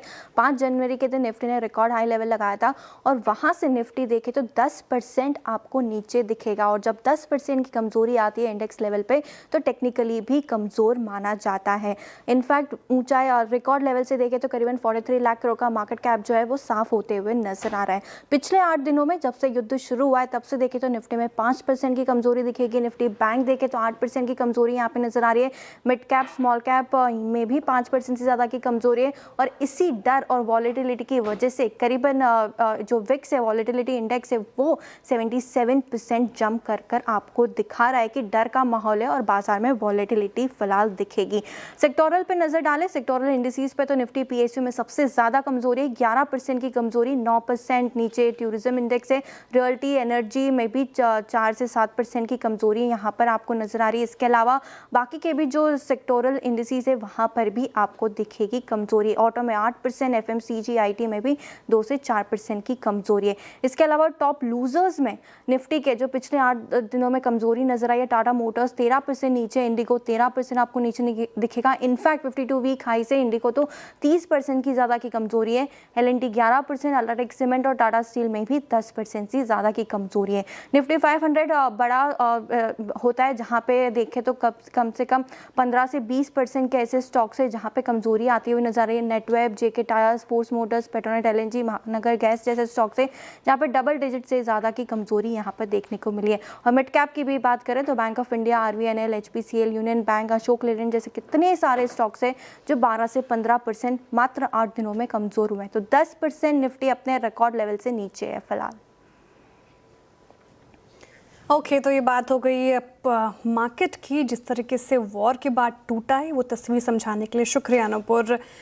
लेकिन सबसे ज़्यादा गिरावट Tata Motors, passenger vehicle, LNT जैसे स्टॉक्स में देखा गया। एक बार एलएनटी का चार्ट रखेंगे स्क्रीन पर और काफ़ी स्ट्रॉन्ग ये काउंटर रहा है। अगर मैं पिछले 6 महीने का डेटा बताऊं आपको तो पिछले 6 महीने में इसने करीब 9% के रिटर्न्स दिए हैं। हालांकि जिस तरीके से गिरावट आई हाल के दिनों में वो थोड़ी कमज़ोरी हो गई, लेकिन जितने भी खबर मैं देखती हूँ, आशीष बहिती जी आप बताएं, वो सब पॉजिटिव होते हैं लॉन्ग टर्म के पर्सपेक्टिव से। लेकिन आफ्टर वॉर जिस तरीके से करेक्शन आई है, इस करेक्शन में हाथ लगाना चाहिए, यहाँ से स्थिति सुधरेगी, चार्ट्स क्या इंडिकेट कर रहे हैं? जी, शॉर्ट टर्म में तो प्रेशर है और हमें लग रहा है कि यहाँ पे भी प्रेशर रहेगा, तो खरीदारी की सलाह नहीं है इन लेवल्स पे अभी। हमें लग रहा है कि यहाँ से अभी ये एलएनटी और भी करेक्ट हो सकता है और नीचे शायद 3750 तक के भी लेवल्स दिखा सकते हैं। तो अंदर 70-80 रुपीज के फॉल और यहाँ से एंटिसिपेट किया जा सकता है। जिनके पास भी शॉर्ट है बने रहे 3860 के करीब का कैसे रखे। ओके, एलएनटी पे आपका टेक। इस बीच एक स्टॉक और लगेगा डॉक्टर एडीज फार्मा स्पेस से। फार्मा स्पेस में अपटिक्स आ रहे हैं। डॉक्टर एडीज 1288 डे हाई की डिरेक्टरी मार्केट ट्रेड करता हुआ। खैर अभी काम करते हैं, थोड़ा सा ऑप्शन ट्रेड्स पिक करते हैं, धमाकेदार ऑप्शन ट्रेड। 3 ट्रेड्स आएंगे। आशीष बहती जी, मानस जायसवाल और सौमिल मेहता के करके 3 ट्रेड्स रखेंगे स्क्रीन पे। सौमिल बताइए क्या पिक कर रहे हैं, आपका ऑप्शन ट्रेड क्या होगा इस वक्त? मेरा ऑप्शन पिक होगा बंधन बैंक का पुट ऑप्शन। ये अभी 20 डेली मूविंग एवरेज के नीचे आया है। प्रीवियस स्विंग लो नीचे की तरफ टूटा है एक अपवर्ड स्लोपिंग ट्रेंड लाइन भी नीचे की तरफ टूटी है। So overall bias negative, view negative in the short term. In fact even medium term में अब यहाँ पे वीकली स्विंग लोज जो है प्रीवियसली वो नीचे टूटे हैं, तो थोड़ा सा कॉशियस अप्रोच भी रखना है फॉर मीडियम टर्म। लेकिन शॉर्ट टर्म में डेफिनेटली नीचे में 160 तक लग रहा है। जो पुट ऑप्शन हम खरीदेंगे that will the strike price would be 175 का स्ट्राइक प्राइस, और यही मंथ का सीरीज पुट ऑप्शन इस समय चल रहे हैं अराउंड 7.50 के आसपास। स्टॉप लॉस रखेंगे 5 रुपीज पर। मुझे लगता है ऊपर में टारगेट 15 रुपीज हो सकते हैं। बंधन बैंक का आपको 175 का पुट लेना है, काफी कमजोरी काउंटर फिलहाल। मानस जी, ऑप्शंस में क्या देख रहे हैं आप? देखिए, इस वीक मार्केट में डीमार्ट एक ऐसा स्टॉक है जहां पर लगातार स्ट्रेंथ बनी हुई है। पिछले 4 दिनों से अगर आप देखें तो जब भी डिप मिल रहा है तो यहाँ पर खरीदारी देखने को मिलेगी। तो आई थिंक डीमार्ट तैयार अपने 200 मूविंग एवरेज को टेस्ट करने के लिए। यहाँ पर इसके ऑप्शन खरीदारी करेंगे। 4000 वाला कॉल ऑप्शन जो 80 रुपए के आसपास ट्रेड हो रहा है, उसमें खरीदारी करनी है 54 रुपीज के स्टॉप लॉस से 125 रुपए के टारगेट के लिए। ओके, आशीष जी के पास जाएं इससे पहले एक बार निफ्टी देखिए जरा। अब अच्छी खासी रिकवरी आ रही है निफ्टी में, और अब हम डे हाई पर आ चुके हैं। जी हाँ, 24,000 भी इंटरडे में एक बार के लिए क्रॉस हुआ था। और देखिए, मामला सारा का सारा ये है कि कहने के लिए मार्केट आज पूरे दिन डाउन रहा है, लेकिन पैसा आज लॉन्ग साइड पे बना है। ये बहुत इंटरेस्टिंग मार्केट है। अगर आप पोजिशनली शॉर्ट हैं तो पैसा बना, लेकिन अगर आपने आज गैप डाउन के बाद शॉर्ट किया तो उल्टा पैसा गया। पोजिशनली अगर आप लॉन्ग थे तो बहुत बुरी तरीके से आपकी पिटाई हुई, लेकिन आज अगर आपने गैप डाउन पे हिम्मत दिखा के लॉन्ग किया तो पैसा बना। तो क्या है, ये मार्केट ऐसा है जिसमें ना आप दोनों तरह से अपने आप को एडजस्ट कर सकते हैं। कि अगर आप लॉन्ग कहें शॉर्ट कहें, दोनों तरफ से आप अपने आप को दिल को तसल्ली दे सकते हैं कि हाँ, जो व्यू है वो ठीक रहा। आशीष जी के रह गई ना ट्रेड? हाँ आशीष जी बताइए, आपकी ट्रेड क्या रहेगी ऑप्शंस में? जी अनुज जी, हेल्थ केयर में अच्छा एक रिवर्सल पैटर्न बन रहा है और एक अच्छी बाइंग इंटरेस्ट देखने मिल रही है। सेक्टर भी रिकवर करता हुआ देखने मिल रहा है। तो 1060 की जो कॉल है मैक्स हेल्थ की, उसमें खरीदारी की सलाह रहेगी। 27 रुपये के करीब ट्रेड कर रही है। जो स्टॉप लॉस इसमें मेंटेन करना है वो 22 रुपये का एसएल मेंटेन करे। ऊपर में जो टारगेट रहेंगे इसके 33 एंड 40 तक के देखे जा सकते हैं। और निफ्टी को 24,000 के ऊपर ड्राइव करने में एक अहम किरदार निभाया है रिलायंस इंडस्ट्रीज ने। स्क्रीन पे लिखा है रिलायंस 1419। मानस, देखिए सर्कमस्टेंसेस कुछ भी हो, न्यूज़ फ्लो कुछ भी हो, मैं सिर्फ अभी टेक्निकल्स की तरफ जा रहा हूँ। ये मेरे ख्याल से एक बहुत सीरियस अटैम्प्ट है considering last 3 candles price performance. 20 डेमा के ऊपर सस्टेन करने के लिए, 1400 के कॉल राइटर्स के जोन के ऊपर सस्टेन करने के लिए आपका टेक रिलायंस पे क्या है? देखिए, यहाँ पर पिछले 4 दिनों से अगर आप देखें तो बाइंग इंटरेस्ट देखने को मिल रहा है। लेकिन अब ये जो रेंज है 1400 से लेकर 1450, इस रेंज में जितने भी इंपॉर्टेंट मूविंग एवरेजेस हैं वो आते हैं। स्ट्रेंथ ज्यादा देखने को मिलेगी अगर स्टॉक 1450 के लेवल को ब्रेक कर लेता है, उसके ऊपर सस्टेन करता है, तो 1540 के लिए तैयार हो जाएगा। तो जिस तरह के पैटर्न है उस हिसाब से तो अपनी पोजीशन में अगर आपने लॉन्ग पोजीशन बनाई है तो बने रहिए। 1395 के नीचे आपको स्टॉप लॉस लगा के रखना है। रिलायंस पर चर्चा हुई है तो डिस्क्लेमर हमारी तरफ से, रिलायंस हमारी पेरेंट कंपनी है, तो कोई भी खरीद फरोख्त करनी हो तो अपने पर्सनल एडवाइस से सलाह के साथ ही ऐसा कर रहे हैं। फिलहाल एक अच्छी रिकवरी मार्केट में देखने को मिल रही है। लेकिन क्या रिकवरी पीजी इलेक्ट्रोप्लास्ट में है? क्योंकि आज का एक्सीडेंट ऑफ द डे यही काउंटर, और इनफैक्ट पीजी इलेक्ट्रोप्लास्ट ने पूरा ईएमएस स्पेस देखें आप तो भारी बिकवाली देखने को मिली है। वेस्ट एशिया में जंग की आज में ईएमएस सेक्टर भी आ सकते हैं, ऐसी खबरें हैं, और ज़्यादा डिटेल में समझते हैं इसी खबर को कंचन के साथ। कंचन, गुड आफ्टरनून। भयंकर बिकवाली इस पूरे स्पेस में, क्या है कारण?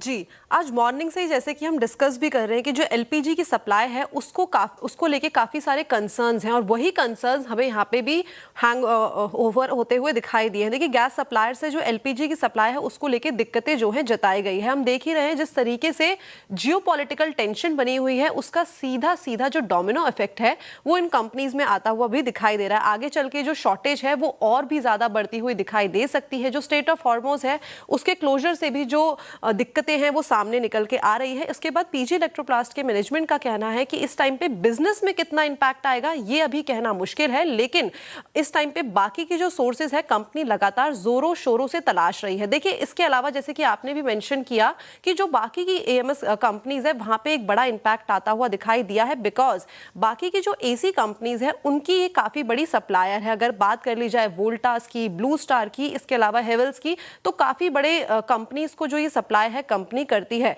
अब अगर प्रोडक्शन कम होता है तो जो OEMs है उनकी असेंबली लाइन पे हमें सीधा सीधा एक इम्पैक्ट जो है वो आता हुआ दिखाई दे सकता है। और श्रेय, जैसे कि हम मॉर्निंग में भी बात कर रहे थे कि इस साल जो गर्मी है वो काफी ज्यादा पड़ती जा रही है, तो गर्मी का जो सीजन है वो पीक में पहुंचते ही जो AC की मांग है वो हमें हायर साइड में आती हुई दिखाई देगी। और अगर यहाँ पे जो असेंबली लाइन है वहां पे इंपैक्ट पड़ता है तो यहाँ पे डिलीवरी में भी एक बड़ा डेंट जो है वो आता हुआ दिखाई दे सकता है। इनफैक्ट जो रेफ्रिजरेटर की गैस है वहां पे भी जो कंसर्न्स हैं वो जताए जा रहे हैं, और यही कुछ रीजन है जिसके चलते हमारे पास जो PG इलेक्ट्रोप्लास्ट है और इसके अलावा बाकी के भी जो EMS शेयर्स है वहां पे बड़ा एक डेंट आता हुआ दिखाई दिया है। ओके, चलिए, तो ये इस समय बात हो गई कुछ EMS स्टॉक्स की। शरद जी, इन पर्टिकुलर PG इलेक्ट्रोप्लास्ट, इस पर कोई व्यू है क्या आपका? जी, मेरा व्यू काफी पॉजिटिव है। मुझे लगता है ये एक टेम्पोररी प्रॉब्लम है जो ऑब्वियसली इंडस्ट्री लेवल या इंटरनेशनल लेवल पे है, लेकिन उसके बियॉन्ड जो मैं देखता हूँ, जो कैपेक्स ये कर रहे हैं, जो नए प्रोडक्ट्स वगैरह आ रहे हैं, और अब ये करेक्शन के बाद अगले साल 1.5 साल हम लोग जो नंबर्स एक्सपेक्ट कर रहे हैं, हम लोग 750 के आसपास के टारगेट्स लेके चल रहे हैं। तो मुझे लगता है अगर आप पूरे EMS स्पेस में भी देखें, डिक्सन वगैरह के कंपैरिजन में वैल्यूएशन सबसे अट्रैक्टिव यहीं पे है। तो मैं काफी बुलिश हूँ। मुझे लगता है ये डिप को यूज करना चाहिए बाई करने के लिए। हम लोग 750 तक के लक्ष्य लेके चल रहे हैं PG इलेक्ट्रोप्लास्ट में। ओके, तो पॉजिटिव साउंड कर रहे हैं, डिप में अपॉर्चुनिटी तलाशें और खरीदारी कर सकते हैं इस गिरावट में। फिलहाल शरद जी का ये व्यू हो गया EMS स्टॉक्स को लेकर, लेकिन वेस्ट एशिया जंग से चिप सप्लाई पर भी असर पड़ सकता है, और ऑटो शोरूम में आज जिस तरीके से तगड़ी बिकवाली देखने को मिल रही है उसका कारण समझते हैं। दरअसल युद्ध के चलते ताइवान को नेचुरल गैस की आपूर्ति पर असर पड़ रहा है, और चिप को लेकर क्या क्या चिंताएं हैं ये समझ लेते हैं फिर से कंचन से ही।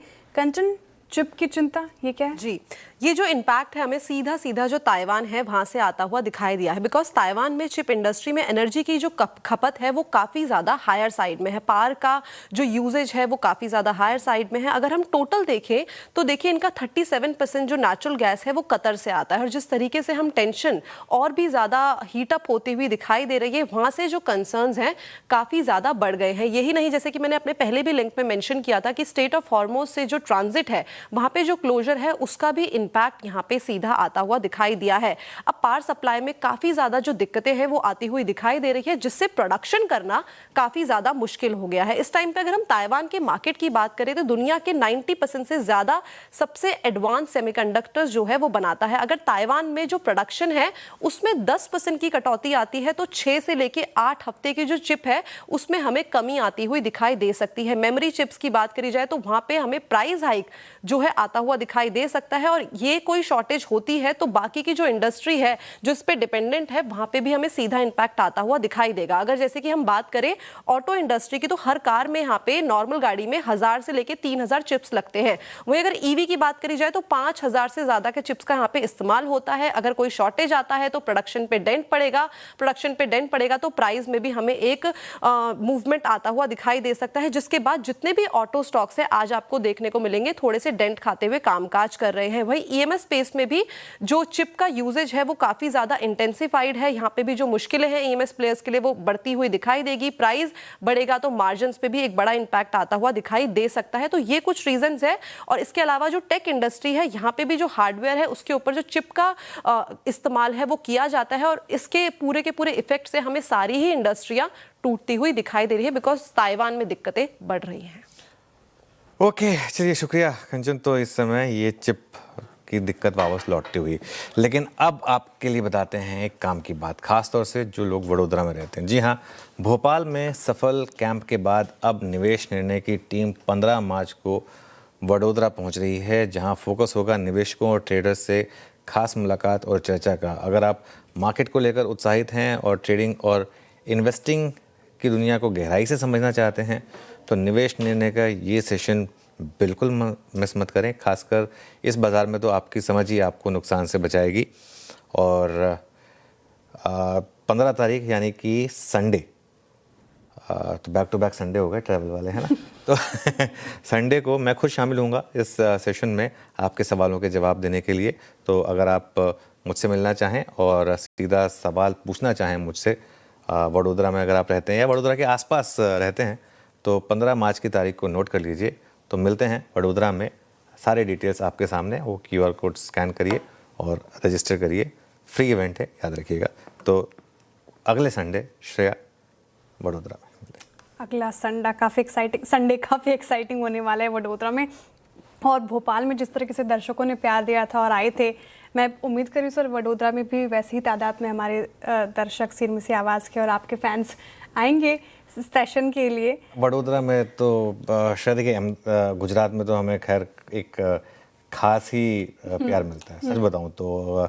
मतलब गुजरात तो, और मुझे तो कई बार लगता है कि मुझे सीखनी चाहिए गुजराती, है ना, क्योंकि इतने मतलब अभी मैं अहमदाबाद गया था मैच के लिए, तो वहाँ पर भी मुझे मतलब इतने लोगों ने पहचाना, इतने लोगों ने मुझसे बात की। ऑब्वियसली मार्केट को सब मतलब मैच की तो सब बात कर रहे थे, लेकिन मार्केट से रिलेटेड भी, तो मज़ा आएगा वहाँ जाकर। चलिए अब आज की ट्रेड पर वापस आते हैं। निफ्टी इस समय डे हाई पर आने की कोशिश कर रहा है और रिलायंस एक बार फिर से लेकर आई है। आज सुबह हमने बात की थी कि अगर इस मार्केट को कोई एक स्टॉक संभाल सकता है तो वो रिलायंस होगा। हालांकि विद डिस्क्लेमर, प्रॉपर डिस्क्लेमर हमने बात कही थी, लेकिन मार्केट का सबसे बड़ा स्टॉक है। निफ्टी का कंट्रीब्यूशन लेकर आइए एक बार ज़रा, और देखिए रिलायंस किस तरीके से हेल्प कर रहा है। सुबह 7 पॉइंट कंट्रीब्यूट कर रहा था, अब 31 पॉइंट कंट्रीब्यूट कर रहा है। तो रिलायंस, इस पर ध्यान रखें। चलिए 4 का चौका की शुरुआत करेंगे। मानस जी से सस्ता ऑप्शन लेंगे, फिर चलेंगे राजेश पालवी जी के पास FNO सुपरस्टार के लिए। आशीष बहेती जी हैं चार्ट का चमत्कार ट्रेड के लिए, और मिड कैप फंडा के लिए शरद अवस्थी जी हैं। तो मानस जी बताइए आपका सस्ता ऑप्शन।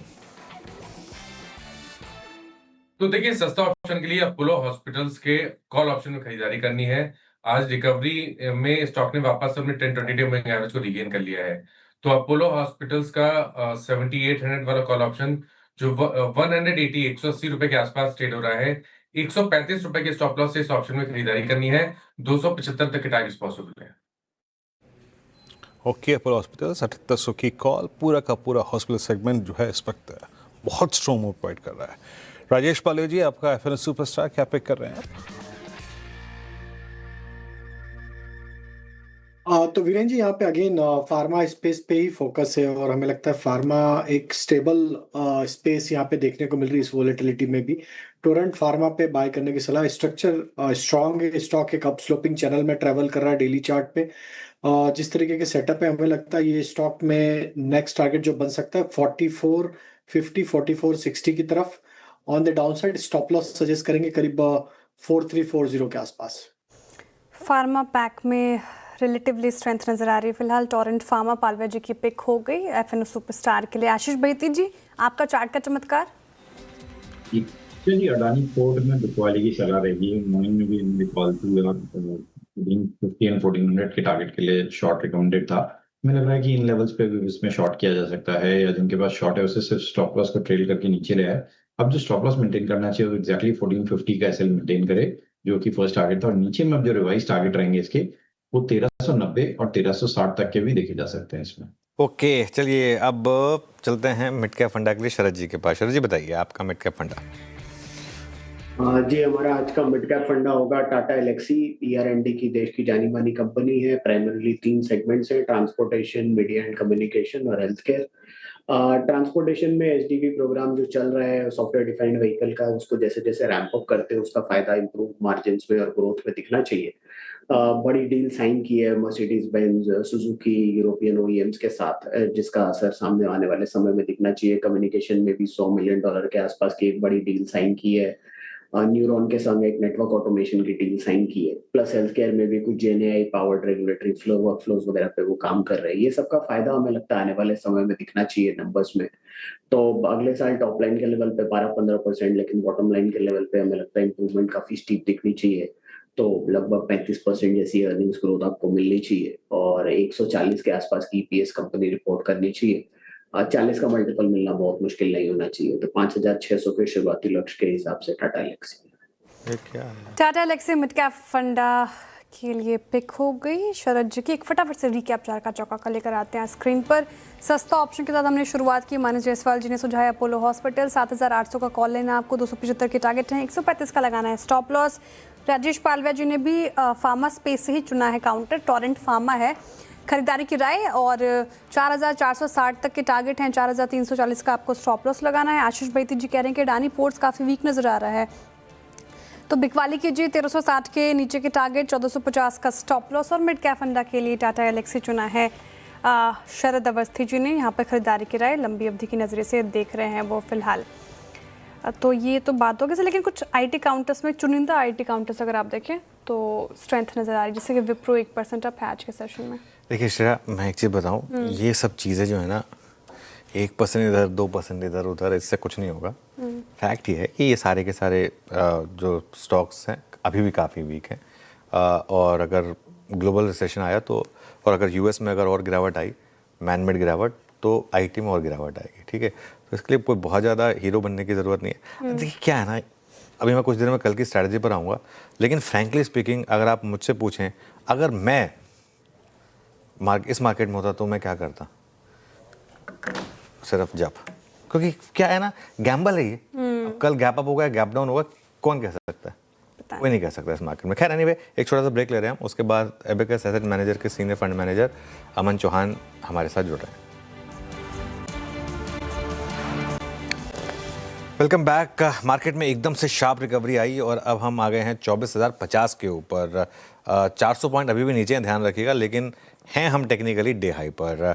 लेकिन इस बाजार में आपकी क्या अप्रोच होनी चाहिए? एबेकस एसेट मैनेजर के सीनियर फंड मैनेजर अमन चौहान जुड़े हैं हमसे, उनसे बात करेंगे। Aman ji, good afternoon.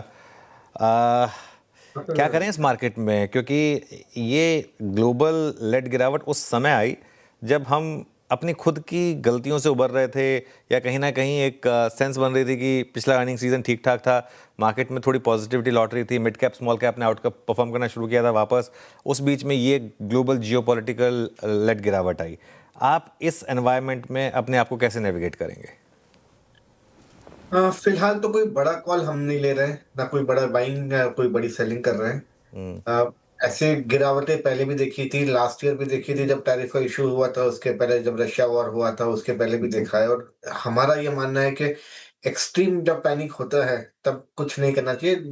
Market एक बार सेटल हो जाए, फिर जो भी लेवल हो तो उसी लेवल पे फिर ध्यान देके काम करना चाहिए, ना कि रिएक्शन या रिस्पॉन्स में काम करें। क्योंकि जैसे आपने थोड़ी देर पहले कहा, कल गैप अप होगा या गैप डाउन होगा किसी को नहीं पता है, राइट? ये तेल का भाव $100 क्रॉस होगा ये भी किसी को नहीं पता था, कोई ये चीज मानने को तैयार नहीं था, लेकिन हो गया, राइट? तो वैसे ही कल जाके क्या होगा पता नहीं है, और इसी अनसर्टेनिटी के रीजन से आज कोई बड़ी बाइंग नहीं है मार्केट में, और इसलिए मार्केट वीक भी है। बट ये शेयर बाजार है, ऐसे ही रहता है, ऐसे ही इसका व्यवहार है, और उस हिसाब से हम तो फिलहाल मेजर कोई एक्टिविटी नहीं कर रहे हैं।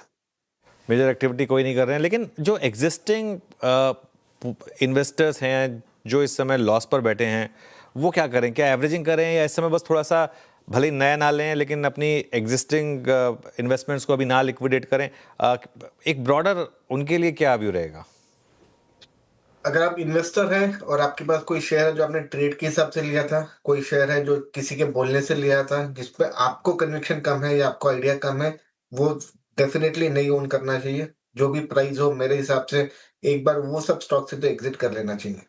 दूसरा, नेक्स्ट स्टेप आपको अभी सेक्टोरल प्रेफरेंसेस लेने पड़ेंगे, क्योंकि जैसे आप आईटी है, पिछले कई महीनों से आईटी नहीं चला है, आगे जाके आईटी नहीं चलेगा। मार्केट यहाँ से 10% बढ़ गया, आईटी हो सकता है कि 7-8-10% बढ़ भी जाए, लेकिन दूसरे सेक्टर से आपको 15-20% रिटर्न देंगे। यहाँ से मार्केट गिर गया तो हो सकता है आईटी कम गिरे, लेकिन हम इन्वेस्ट करते हैं कि शेयर बढ़े, तो उस हिसाब से आईटी पे आपका प्रेफरेंस कम होना चाहिए, फार्मा पे प्रेफरेंस ज्यादा होना चाहिए। जो भी कंपनीज को इम्पैक्ट हुआ है इस ऑयल का या यूएस टैरिफ का, उनको बेनिफिट होगा, तो वो सब सेक्टर्स में आपका फोकस ज्यादा होना चाहिए, ना कि कोई दूसरे सेक्टर्स में। तो ये आपका नेक्स्ट स्टेप होना चाहिए कि जहां पे भी आपको लगे आपका sector will not be the first one, जो जिसमें पहले उछाल नहीं आएगा, जिसमें पहले बेनिफिट नहीं आएगा, वो सेक्टर से निकल के आपको दूसरे सेक्टर में शिफ्ट होना चाहिए। अच्छा अमन जी, आज प्राइस वाइज जो बाजार कर रहा है, when crude is almost at 110-120 trajectory, Nifty collapse हुआ, इवन निफ्टी बैंक कोलैप्स करा, बाजार ने अपने आप को टेक्निकली थोड़ा सा फार्मा की तरफ शिफ्ट किया है, हॉस्पिटल स्टॉक्स की तरफ शिफ्ट किया है। इस थीम पर आपका व्यू क्या है? हॉस्पिटल, फार्मा, हेल्थ केयर और इनफैक्ट निफ्टी फार्मा पर? हमारा फार्मा भी पॉजिटिव है काफी महीनों से, ना कि खाली इस इवेंट की वजह से।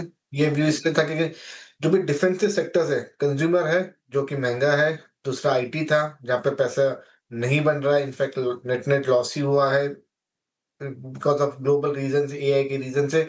तो जो भी एक सेफ इन्वेस्टर है उसका रुझान फार्मा की तरफ ही जाएगा, ये हमारी राय थी, ये हमारा मानना था, और वो अभी दिख भी रहा है होते हुए। आज के मार्केट में फार्मा फ्लैट है, फ्लैट या मार्जिनल पॉजिटिव है। तो ये जो ट्रेंड है मुझे लग रहा है कि ये कंटिन्यू रहेगा। जब तक मार्केट में अनसर्टेनिटी है तब तक फार्मा सेफ रहेगा। और फार्मा का दूसरा ये है कि उसको भी करेंसी से बेनिफिट होता है, राइट। सो आज रुपी हम देख रहे हैं 92 प्लस है, ऑलमोस्ट 92 हाफ जैसा लेवल्स आ गया है। तो फार्मा एक सेक्टर है जिसमें क्लियर बेनिफिट दिखता है। तो उस हिसाब से मुझे तो लग रहा है कि फार्मा अगर किसी के पास है तो होल्ड करें, नहीं है तो डेफिनेटली ये एक सेक्टर में आपका एक्सपोजर होना चाहिए। ओके, फार्मा में काफ़ी पॉजिटिव है क्योंकि ऐसे मार्केट में भी अगर आप देखें तो स्ट्रेंथ नज़र आ रही है। अमन चौहान जी, गुड आफ्टरनून। श्रेया बात कर रही हूँ। सर, ब्रेंट क्रूड, हालांकि आपने कहा कि यहाँ से क्या होगा अभी तस्वीर साफ नहीं है, लेकिन जिस तरीके से उछाल हमने देखा पिछले 2 दिनों में, फ्राइडे हम कहाँ छोड़ के गए थे और सैटरडे संडे कुछ और ही हो गया, और 1970s जब हम हिस्टोरिकल डेटा भी ट्रैक कर रहे हैं तो हमने 300% तक की रैली देखी है। तो यहाँ से आप क्रूड को कैसे देख रहे हैं, और क्या इसको प्ले करना चाहिए स्टॉक स्पेसिफिक, HPCL BPCL पे थोड़ा नेगेटिव हो जाए, जहाँ पे थोड़ा फायदा है ONGC ऑयल इंडिया जैसे वहाँ पे पॉजिटिव हो जाए, कैसे प्ले करें इसको, या फिर अभी टोटली अवॉइड करना चाहिए? आपकी राय? मैं तो अवॉइड करूंगा बिकॉज आज जो हम क्रूड की बात करें भी स्पॉट का क्रूड है। अगर आप फ्यूचर का क्रूड देखें तो $80-85 ही है, 100, 110, $120 नहीं है। तो स्पॉट हो सकता है कल वापस 115 हो जाए, या वापस 100 या 99 हो जाए, हो सकता है। बट स्पॉट में मोस्ट ऑफ द वॉल्यूम्स नहीं होते। सब जो भी कंपनीज बाय और सेलर है, सब लॉन्ग टर्म कॉन्ट्रैक्ट के हिसाब से क्रूड की ट्रेडिंग होती है। बट सेंटिमेंट वाइज सब स्पॉट का भाव ही देखते हैं। जो आज आपने 115 देखा और अभी 110 के नीचे है। सो बहुत मुश्किल होगा क्रूड पे कॉल लेना नियर टर्म में, और इसलिए मैं तो कंप्लीटली अवॉइड करूंगा कोई भी क्रूड बेस्ड व्यू लेने के लिए। और स्पेसिफिकली इसलिए क्योंकि क्रूड की सेंसिटिविटी भारत के बाजार के लिए सबसे ज्यादा है। सबसे बड़ा हमारा इंपोर्टेबल क्रूड है, राइट। तो दूसरे मार्केट्स के लिए इतना इम्पैक्ट नहीं है जितना भारत के लिए। इसलिए ये बहुत सेंसिटिव है, एंड हेंस इस लेवल पे तो कुछ नहीं करेंगे। ओके, एक स्पेस जहां पर थोड़ी सी रैली बनी थी वो थी कंज्यूमर ड्यूरेबल स्पेस और उससे रिलेटेड कुछ EMS स्टॉक्स, लेकिन ऑफ लेट वहां पर भी ऑब्वियसली ये सब वॉर के उसमें इम्पैक्ट आ रहा है यहाँ पर, लेकिन एज अ स्पेस यहाँ पर आप कंस्ट्रक्टिव हैं क्या? डेफिनेटली कंस्ट्रक्टिव है, क्योंकि जो पिछले साल IT cuts, GST cuts plus AC का सीजन इतना अच्छा नहीं गया था, वो सब कुछ लोअर बेस पे इस साल अच्छा होने वाला था और दिख भी रहा था। अगर आप मंथली नंबर्स देखें, अगर आप क्वार्टरली नंबर्स देखें तो इम्प्रूवमेंट क्लियरली नजर आ रही थी, और इस स्पेस पे हम तो काफी पॉजिटिव है। हाँ, एक नियर टर्म हिकअप हुआ है। इन हाइंडसाइट हो सकता है कि ये अपने लिए फायदेमंद भी हो, क्योंकि ऐसा तो होगा नहीं कि वॉर बहुत लंबा चलेगा। आज की तारीख में तो हम यही मान के चल रहे हैं। अगर ये मान के चले कि ये वॉर और 6 महीने चलेगी तो कुछ भी और नहीं करना चाहिए। लेकिन आज हम इन्वेस्ट कर रहे हैं ये सोचे कि भाई वॉर ज्यादा लंबा नहीं चलेगा, और उसके बाद कौन सा सेक्टर है जो रिलेटिवली बेनिफिट करेगा, जहां पे भी अपॉर्चुनिटी बेटर है, उस हिसाब से EMS डेफिनेटली देखना चाहिए। कंज्यूमर ड्यूरेबल सेक्टर भी मुझे तो काफी पॉजिटिव लगता है, वो उसमें भी मेरे हिसाब से निवेश तो बनता है। वाकई अमन जी, जो आपने पहला ऑप्शन दिया ना, 1 हफ्ते में वॉर खत्म हो जाएगी, वही अच्छा है ना हम सबके लिए। अच्छा, एक और सेगमेंट की बात करते खत्म तो नहीं होगा, सीज फायर हो सकता है, कोई भी पॉजिटिव इवेंट हो सकता है, खत्म हो नहीं हो किसी को नहीं पता है, बट एटलीस्ट सीज फायर करके बातचीत भी चालू कर दे तो मार्केट के लिए काफी होगा। सीज फायर, चलिए इसको अब आपने और एक अच्छा शब्द दिया। अच्छा, एक दो थीम और जिसमें शायद बाजार थोड़ा सा इंटरेस्ट शो कर रहा है इस वक्त, आप पावर थीम को देखिए, इनफैक्ट NTPC को देखिए, टाटा पावर को देखिए, एंड फॉर दैट मैटर अगर आप कोल इंडिया को भी देखिए, अच्छी खासी स्ट्रेंथ नजर आ रही है इस बार। पावर स्टॉक्स थोड़ा सा डिफरेंट प्राइस बिहेवियर है इस बार, और समर सीजन में हम जंप करने वाले भी हैं। आपका टेक पावर स्पेस पे क्या है इस वक्त? रिलेटिवली आउट परफॉर्म करेंगे। सो अगर आपके पास दूसरे वोलेटाइल सेक्टर्स में NTPC और ये सब सेक्टर्स जो हैं वो क्योंकि ये भी सब डिफेंसिव सेक्टर्स में आते हैं, तो जब मार्केट का माहौल डाउन होता है और जिस फंड्स को कहीं ना कुछ डिप्लॉय करना, जो कैश होल्ड नहीं कर सकते, उन्हें डिफेंसिव सेक्टर्स में इन्वेस्ट करना पड़ता है, तो उसमें डेफिनेटली पावर सेक्टर आता है। और ओवरऑल पिछले काफी महीनों से ये भी माहौल ग्लोबली है, नॉट जस्ट इन इंडिया, कि जो data centre related power demand है वो बढ़ने वाला है, और उस पावर डिमांड के लिए power capex is going to be back. नए पावर प्लांट्स आएंगे, सोलर और रिन्यूएबल्स तो है ही, बट जो आपके जो ट्रेडिशनल कन्वेंशनल पावर्स हैं, जैसे कोल, जिसका बेनिफिट कोल इंडिया को भी होगा, एनटीपीसी को भी होगा, भेल को भी होगा, जैसी कंपनीज को होगा, वो सब में काफी इंटरेस्ट आया है बिकॉज ऑफ दिस। सो दोनों फैक्टर्स हैं, डिफेंसिव भी है, डिमांड अपस्विंग भी है, प्लस एज आपने बताया समर सीजन एंटर कर रहे हैं which is a peak season for power demand. So overall relatively मुझे लगता है ये पावर सेक्टर से पॉजिटिव रहेगा। ओके, पावर सेक्टर पॉजिटिव है। इनफैक्ट वॉर के बाद से सबसे कम सेक्टर जिसमें थोड़ा कम डेंट पड़ा है वो पावर स्पेस ही है। अमन जी, एक और स्टॉक जो आज चल रहा है खराब मार्केट में, that is Avenue supermart, D mart, और मैं देख रही थी डी मार्ट में स्ट्रेंथ है, विशाल मेगा मार्ट, वी मार्ट के नतीजे भी ठीक ठाक थे। तो ये रिटेल स्टॉक्स पर आपका नज़रिया क्या है? हमारा काफी पॉजिटिव व्यू नहीं है। कंपनीज अच्छी है, बिजनेस ठीक है, कंज्यूमर सेंटिमेंट भी पॉजिटिव है, पर ये स्टॉक्स महंगे हैं। जो हम value conscious style of investing करते हैं, तो उस हिसाब से ये स्टॉक्स में जो ग्रोथ पोटेंशियल है, उसके सामने जो पी मल्टीपल्स है वो हमें बहुत ज्यादा दिखते हैं। तो कंपनीज पसंद है, स्पेस पसंद है, बट पोर्टफोलियो में एक्सपोजर नहीं है because of valuation. Okay Aman ji, बहुत बहुत शुक्रिया, आप इस कार्यक्रम में शामिल हुए, सभी सेक्टर्स पे अपने अपनी खुल के राय, खुलकर मत अपना दिया, बहुत बहुत शुक्रिया सर। चलिए बातें हैं रणनीति पर। अनुज, हमने रिक्लेम करने की कोशिश करी 24,000 को, 24,056। हाँ, इस क्लोज को कैसे देखा जाए? और अच्छी बात यह है कि जो पोजिशनल शॉर्ट था उसने पैसा कमाया, लेकिन इंट्राडे में इट वाज रिवर्सल, है ना अनुज? तो बिल्कुल। बहुत सारे इफ्स एंड बट्स कॉम्बिनेशन, कैसे ट्रीट करे कल के सेशन को? इस क्लोजिंग का मतलब क्या है? फिर देखिए, मार्केट में पैसा बन रहा है पोजिशनल शॉर्ट में और इंट्राडे लॉन्ग में, बहुत टफ मार्केट है। मीन वाले एक बार क्रूड लेकर आइए जरा, 103 हो गया एकदम से, ब्रेंट एकदम से 103 का सडन ड्रॉप आया और WTI तो 100 के नीचे फिसल गया। इसको फ्लैश करिए प्लीज़, बहुत इंपॉर्टेंट न्यूज़ है ये।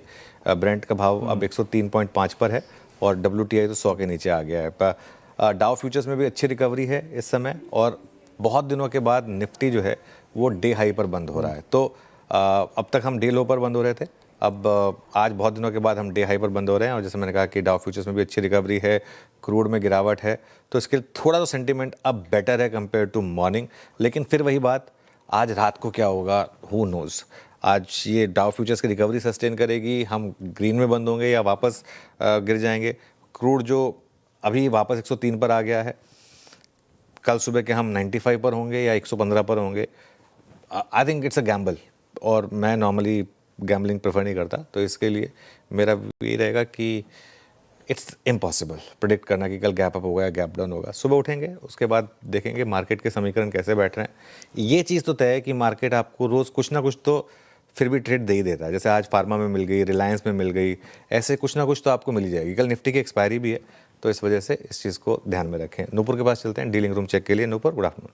Good afternoon. सेलेक्टिव पॉकेट्स में बाइंग फिलहाल नजर आ रही है डीलिंग रूम से। सबसे पहले देखें तो फार्मा सेक्टर यहाँ पे बाइंग लिस्ट में बना हुआ है, और इसमें पर्टिकुलरली 2 ऐसे स्टॉक्स है जहाँ पे बाइंग रिकमेंडेशन डीलर्स की तरफ से आती हुई दिखी है। सबसे पहले सिप्ला, यहाँ पे इंस्टीट्यूशनल बायर्स की तरफ से बाइंग देखने को मिल रही है, और दूसरा स्टॉक है एमक्यू और फार्मा। कमजोर मार्केट में ये स्टॉक 8% ऊपर आपको फिलहाल ट्रेड करते हुए दिख रहा है। यही एक्सपेक्टेशन है कि एक बड़ी ड्रग का अप्रूवल इस कंपनी को जल्द मिल सकता है। इसके अलावा बाइंग डीमार्ट के स्टॉक में भी आपको दिखेगी, डेज हाई पर ये स्टॉक ट्रेड करते हुए नजर आ रहा है, और इंस्टीट्यूशन की तरफ से बाइंग यहाँ पर देखने को मिल रही है। तीसरी थीम जो डीलर्स के रूम से आती हुई दिख रही है वो कैपिटल मार्केट स्टॉक्स की है। BSE और MCX दोनों ही स्टॉक जो है वो डीलर्स की बाइंग लिस्ट में आपको नजर आएंगे। ओके, डीलर्स के रडार पर है सिप्ला, एमक्यू और फार्मा। काफ़ी अच्छा प्रदर्शन स्टॉक से 8-9% अप आज के सेशन में, और ड्रग अप्रूवल की खबर के बीच इसमें ये तेज़ी देखने को मिली। और कैपिटल मार्केट से BSE और MCX अच्छा लग रहा है, साथ ही एवेन्यू सुपरमार्ट जो हम डिस्कस कर रहे थे। लेकिन हमारे पैनल कौन से स्टॉक चुन रहे हैं उसकी चर्चा करते हैं। BTST या STBT ट्रेड्स लेना शुरू करते हैं। बताइए राजेश सातपुते जी, कल के सेशन के लिए क्या कैरी करेंगे?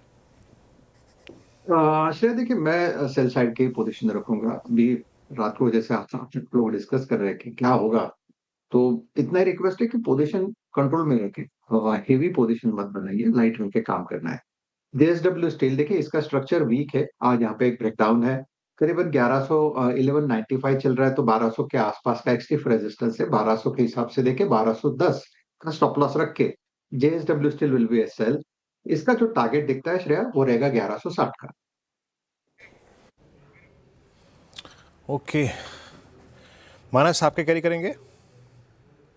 तो देखिए कोई नया रिकमेंडेशन नहीं है, लेकिन डीमार्ट जिसमें मैंने ऑप्शन में ट्रेडिंग कॉल दिया था, उसमें आप बीटीएसटी के लिए डीमार्ट के फ्यूचर में भी खरीदारी कर सकते हैं। 3981 के आसपास के प्राइस चल रहे हैं, 3900 का स्टॉप लॉस लगाना है। 3900 के स्टॉप लॉस से डीमार्ट के फ्यूचर में खरीदारी करेंगे, 4100 रुपए तक के टारगेट पॉसिबल है। ओके चलिए, तो ये मानस जी की पिक हो गई। गाबा सर, आप क्या पिक कर रहे हैं कल के लिए? मेरे लिए जो एक स्टॉक है जो कि रेसिलिएंट है, स्टॉक इतनी गिरावट के बाद भी वो होल्ड कर रहा है, वो पिछले हफ्ते भी मैंने कहा था, वो है एमसीएक्स। एमसीएक्स ट्रेड कर रहा है 2580 पर। ये स्टॉक में रेसिलियंस है, कुछ तो है। स्टॉप लगाएंगे 2560 का, 10-20 रुपए का। फर्स्ट टारगेट 2600, फिर 2625। ये एक जोन है, वहां तक जाना चाहिए एमसीएक्स। गावस्कर के पिक एमसीएक्स। राजेश पालवे जी, ट्यूसडे मॉर्निंग के लिए कौन सा स्टॉक? तो श्रेया जी, यहाँ पे ग्लेनमार्क फार्मा बाय करने की सलाह है। अगर हम देखें तो आज गैप डाउन ओपनिंग के बाद ऑलमोस्ट 50-60 रुपए की रिकवरी डे लो से यहाँ से बनते हुए दिखी और डे हाई की तरफ अब स्टॉक ट्रेड कर रहा है। हमें लगता है इसका ओवरऑल स्ट्रक्चर तो बुलिश ही है और स्टॉक अपने एक मल्टीपल सप्लाई जोन के आसपास ही उसको निगोशिएट करते हुए दिख रहा है। हमें लगता है यहाँ पे एक अच्छा अपमूव बनते हुए दिख सकता है। 2170 2180 के अपसाइड के टारगेट के लिए ग्लेनमार्क में बाय करने की सलाह है।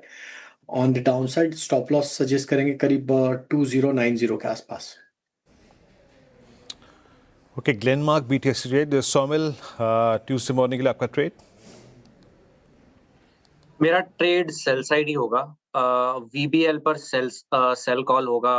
आज सुबह भी आई थिंक मैंने यही शेयर किया था। यहाँ पर एक ब्रेकडाउन है, एक ट्रायंगल पैटर्न का ब्रेकडाउन है। Last week 20-40 daily moving average के नीचे चल रहा है। आज के ट्रेडिंग सेशन में भी ऑल द एवरेजेस के सब एवरेजेस के नीचे चल रहा है। एक नेगेटिव मोमेंटम शुरू हुआ है, मुझे लगता है ये कंटिन्यू रहेगा।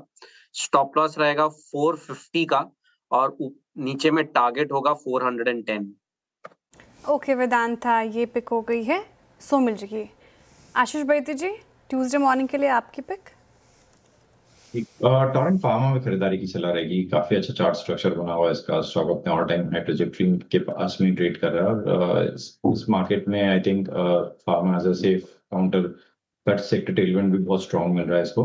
तो यहाँ पे 4300 का स्टॉप लॉस लगाकर खरीदारी की सलाह है। ऊपर की जो टारगेट रेंज में 4450 और जो कि ऑल टाइम हाई के काफी पास है और अगर वो सरपास होता है तो इसमें 4550 तक के भी लेवल्स देखे जा सकते हैं। ओके चलिए, ये बीटीसी ट्रेड्स होगी। फटाफट वीरू के पास चलते हैं मार्केट ब्रेथ के लिए, फिर एक आपके लिए special bull versus bear lined up है। वीरू बताइए कैसे रही आज की ब्रेथ? बिल्कुल अनुज, टुवर्ड्स क्लोज स्पेशली अगर आप देखिए 1 बजे के बाद ब्रेथ में थोड़ा सा इम्प्रूवमेंट है और संघर्ष जो था वो थोड़ा फार्मा ने और थोड़ा सा हॉस्पिटल स्टॉक्स ने किया। एक बार स्क्रीन पे लेके आइएगा लॉन्ग शॉर्ट, लॉन्ग अनवाइंडिंग और short covering in stats. 21 long, 8 में शॉर्ट कवरिंग। हालांकि जो सुबह प्राइस डैमेज हो गया था वो इतना डैमेज हुआ कि वो प्रीवियस अगर आप देखें क्लोज से कंपेयर नहीं कर पाए आप, इसलिए शॉर्ट के स्टैट्स आपको ज़्यादा नजर आएंगे। 147 33 में लॉन्ग अनवाइंडिंग। एक बार लेके आइए जरा प्लीज़ आप स्लाइड से क्लिक करके। 21 लॉन्ग कहाँ था लॉन्ग? इसमें सबसे ऊपर था आपका एवेन्यू सुपरमार्ट, एमसीएक्स, रिलायंस ने रेजिलियंस दिखाई, 20 डिमा के ऊपर क्लोज हुआ। विप्रो और विंडो फार्मा स्टॉक्स बहुत स्ट्रॉन्ग रहे। अगली स्लाइड आएगी मेरे ख्याल से शॉर्ट कवरिंग की, मेरे ख्याल से पूरी होगी भी नहीं है, हाँ है। बीएससी को forge, mid cap I team Persistent, Oracle financial, HL technologies यानी आईटी में आज अच्छी शॉर्ट कवरिंग रही। हालांकि मूव छोटे थे बट स्टिल उसको तवज्जो आपको देनी पड़ेगी क्योंकि ये कोलैप्स होते हुए मार्केट में का बिहेवियर था। बाकी short buildup P Electroplast, Amber, BPCL, Bank of Indian, Bosch और लास्ट शॉर्टिंग ये लॉन्ग अनवाइंडिंग। प्रॉफिट्स कहाँ कैश में कन्वर्ट हुए, उसमें Tata Motors, multi month breach, SAIL, Tube Investments, PFC और पॉलीकैब। अनुज ओके चलिए, अब एक काम करते हैं, आगे बढ़ते हैं और मीशो पर आज हम करने वाले हैं बुल वर्सेस बेयर। जी हाँ, एक ऐसा स्टॉक जिसमें बहुत शानदार लिस्टिंग हुई। स्टॉक दिखाइए मुझे जरा। ये तो खैर आज का चार्ट है, 10% का सर्किट लगा हुआ है, 2.5 करोड़ का वॉल्यूम है, लेकिन इसका 3 महीने का चार्ट देखिए आप ज़रा। और उसमें भी पहले एक बार 2 बैक टू बैक सर्किट लगे थे, अपर सर्किट, 2 पॉजिटिव रिपोर्ट भी आई थी, 1 लाख करोड़ का मार्केट कैप भी हुआ था। वहाँ से वापस अब हम 60,000 करोड़ के मार्केट कैप पर आ चुके हैं। नूपुर और राशि जुड़ गए हमारे स्पेशल सेगमेंट के लिए बुल वर्सेस बेयर। तो बुल का रोल किसके पास है आज? मेरे पास है। तो शॉपिंग ज़्यादा ये करता है ना इसके लिए। क्या है, 10% की गिरावट के बाद बेयर बनना बड़ा आसान हो जाता है। मैं आपको तर्क सबसे पहले बता देता हूँ, आज समय हमारे पास थोड़ा सा कम है। ऑनलाइन मार्केट प्लेस के लिहाज से देखें तो सबसे बड़ी कंपनी, इनफैक्ट इसने अमेज़ॉन को और फ्लिपकार्ट को भी पीछे छोड़ दिया। इतनी तेज़ी से ग्रोथ देखने को मिली है। आपको पता है कितने लोग ट्रांजैक्शन यूज़र हैं यहाँ पर? 25 करोड़ से ज़्यादा है। पिछले क्वार्टर में 69 करोड़ से ज़्यादा के ऑर्डर्स यहाँ पर देखने को मिले थे और 9 मंथ में तो देखें तो क्या ज़बरदस्त ग्रोथ यहाँ पर देखने को मिल रही है। छोटे सी प्लेटफॉर्म के साथ शुरुआत की थी, अब सबसे बड़ी ई कॉमर्स की मार्केट प्लेस है। पर कितनी अजीब बात है ना, इतनी बड़ी कंपनी और 1 लाख करोड़ के मार्केट कैप से सीधा 60,000 करोड़ रुपए आ चुकी है। कंपनी बाजार को पसंद नहीं आता जब लॉसेस करती है। लगातार इस कंपनी के लॉसेस बढ़ते हुए नजर आ रहे हैं। पिछले साल 900 करोड़ का एक्सेप्शनल आइटम था, उसके बाद भी बॉटम लाइन में 3,000 करोड़ का घाटा किया था। क्वार्टर 3 में करीबन 500 करोड़ का घाटा ये कंपनी कर रही है। कंट्रीब्यूशन मार्जिन देख लो, मार्केट प्लेस के मार्जिन देख लो, लगातार घटते हुए नजर आ रहे हैं। कुछ मजा नहीं आ रहा है नंबर्स को देख के। अभी बस मैच शुरुआत हुई है, 3 महीने हुए लिस्टिंग के लिए। थोड़ा सा पेशेंस रखिए, एक बड़ा बिजनेस क्रिएट हो रहा है और लोगों को ट्रांजैक्शन करने की आदत डाल रही है कंपनी। दरअसल आप देखें तो छोटे छोटे सेलर हैं जो अमेज़ॉन पे बिजनेस नहीं कर सकते, फ्लिपकार्ट पर रजिस्टर नहीं कर पाएंगे, लेकिन मीशो इनके साथ कोई भी सेलर फीस नहीं लेता। बहुत छोटे छोटे शहर, रूरल इलाकों में देखें तो लोग अपनी चीज़ें बेच रहे हैं और ख़रीद भी रहे हैं। जब मार्केट एक्सपांड होता है तो खर्चा करना ही पड़ता है। खर्चा तो कर रही है कंपनी, जो अपने सेगमेंट है लॉसेस हो रहे हैं उसमें ही खर्चा जा रहा है। पूरा कैश बर्न वहीं पे लगातार बना हुआ है। आपने छोटे सेलर्स की बात की, अगर छोटे सेलर से हम मंगाते हैं और कोई डिफेक्टिव आता है तो सबसे ज़्यादा रिटर्न तो मीशो पे ही नज़र आता है। आपको क्वालिटी पसंद नहीं आएगी, आप रिटर्न कर दोगे, वो बड़ा एक कंसर्न होता है इस कंपनी के लिए, क्योंकि वहीं पर कैश बर्न सबसे ज़्यादा होता है। आप कितने भी सेलर्स लेके आ जाओ, लेकिन अगर प्रोडक्ट में क्वालिटी नहीं है, क्वालिटी चेक नहीं है, जितनी छोटी वो सेलर के प्रोडक्ट होने वाला है, तो कॉन्ट्रीब्यूशन मार्जिन देख लो, मार्केट प्लेस के मार्जिन देख लो। रिटर्न की बात की आपने, मैं काट रहा हूं आपको, रिटर्न की बात की। आपको पता है मीशो क्या देता है स्टैटिस्टिक्स से? ये नेट मर्चेंडाइज वैल्यू देता है, बाकी सारी कंपनीज ग्रॉस वैल्यू देती हैं, यानी इसमें रिटर्न ऑलरेडी अकाउंटेड है। इसके आंकड़े में देखें तो पिछले साल के मुकाबले 37% की ग्रोथ है। कैसे जस्टिफाई करेंगे आप? आपके बुक्स में सिर्फ 7,500 रुपए का कैश है, एसेट लाइट मॉडल है, 7,500 करोड़ का कैश है, 3,500 का लॉस किया था पिछले साल। कितना रन बचा है आपके पास, आप समझ सकते हैं। 7,000 करोड़ के आसपास अच्छी, लेकिन 3,500 करोड़ का लॉस है। कोई इंफ्रा की जरूरत नहीं है। लॉजिस्टिक्स बिजनेस भी इनका काफी बढ़िया कर रहा है, उससे मार्जिन इंप्रूवमेंट भी होंगे। और अंत में ये कह दूं कि अगले 2 क्वार्टर में मैनेजमेंट ने कहा कि अच्छा खासा इंप्रूवमेंट मार्जिन्स में आ जाएगा। लेकिन फिर भी 2.5 करोड़ लोगों ने बेचा है, एंकर लॉक इन खुला है, तो कहीं तो कॉन्फिडेंस हिला है। 1,500 करोड़ का जो टैक्स डिमांड आया है। और आशीष, आपके बुल से तो यही नजर आ रहा है कि आप ही मीशो के लॉयल कस्टमर है शायद। ठीक है। चलिए, वैसे खैर काफ़ी फैसिनेटिंग है ये मीशो। सच बताऊं तो मैं तो मीशो यूज़ नहीं किया था, मुझे तो पता भी नहीं था। बाद में मुझे पता चला कि बाकी में इतना बड़ा ब्रांड बन चुका है। मैंने बताया था सर आपको मीशो। आपने बताया था मुझे, हाँ। लेकिन जब मैं बाकी में गया उसकी साइट पर तो मुझे समझ में आया क्यों। तो सारा गेम वॉल्यूम का है वैसे, अगर ये इसमें अगर आप देखें तो। खैर आई थिंक, देखिए मेरा ये मानना है कि मीशो जो है ना वो एक अच्छा IPO था, ठीक ठाक प्राइस पे भी आया था, एक अच्छे प्रमोटर, एक अच्छे एंटरप्रेन्योर का। लेकिन वो जो ट्रेंड देखा था ना हमने कि पोस्ट लिस्टिंग बड़ा पॉप आ रहा था और उसका ये शिकार बन गया मेरे ख्याल से। तो लेट्स वेट एंड वॉच। एक बार ये सब एंकर लॉक इन वगैरह खत्म होंगे, उसके बाद ये स्टॉक कहाँ सेटल होगा, उसके बाद सब कुछ अर्निंग्स के ऊपर डिपेंड करेगा। At the end of the day सारा का सारा मामला अर्निंग्स पे आ जाता है। अगर अर्निंग्स यहाँ से अच्छी होंगी तो स्टॉक भागेगा, नहीं होंगी तो वही कहानी जो रिपीट होती आई है सारे स्टॉक्स में, वो शायद यहाँ पर भी प्ले आउट हो जाए। लेकिन लेट्स वेट एंड वॉच। आशीष नुपुर, शुक्रिया एक और इंटरेस्टिंग डिबेट के लिए बुल वर्सेस बेयर मीशो पर। कल एक और स्टॉक लेकर आएंगे हम इस कड़ी में। खैर, अब मार्केट के क्लोज की तरफ बढ़ रहे हैं और देखिए थोड़ी सी जो रिकवरी बन रही थी मार्केट में, अब वो थोड़ी सी फीकी पड़ी। 24,078 तक गए हम, लेकिन वहाँ से वापस हल्का सा नीचे आए और 24,000 तक आ गए इस समय निफ्टी पर। सुबह टाटा एलेक्सी पिक किया गया था, सुबह पिक किया था अभी आज आफ्टरनून, आज पिक किया था अभी आई थिंक शरद जी ने पिक किया था मिड कैप फंडा में टाटा एलेक्सी, वहाँ पर अच्छा मूव आया। इसके अलावा कोफोज देखिए आप, कुछ स्टॉक्स हैं जहाँ पर रिकवरी आई अच्छी। स्विगी में रिकवरी आई अच्छी टुवर्ड्स द एंड। स्विगी अगर आप देखें तो करीब करीब डे हाई के करीब बंद होने की तैयारी कर रहा है, तो स्विगी 300 पर। गावा सर, स्विगी पर कोई व्यू है क्या? है तो वीक, 3 दिन से एक होल्ड कर रहा है, लेकिन इस होल्ड में भरोसा नहीं है मुझे।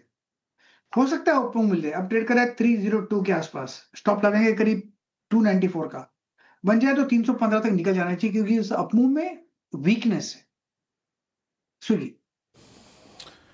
स्विगी 303 एक बार इटर्नल भी लेके आइएगा, मेरे स्क्रीन पे बहुत देर से इटर्नल बार बार आ रहा था, एक बार उसको भी देख लेते हैं। इटर्नल 229 स्लाइड पुल बैक नहीं कहेंगे इसे, लोअर लेवल से रिवर्सल, और पुल बैक में आपको लास्ट कैंडल को भी वेटेज देना होता है, वो अभी तक उस कैंडल में हमने एंट्री भी नहीं किया है।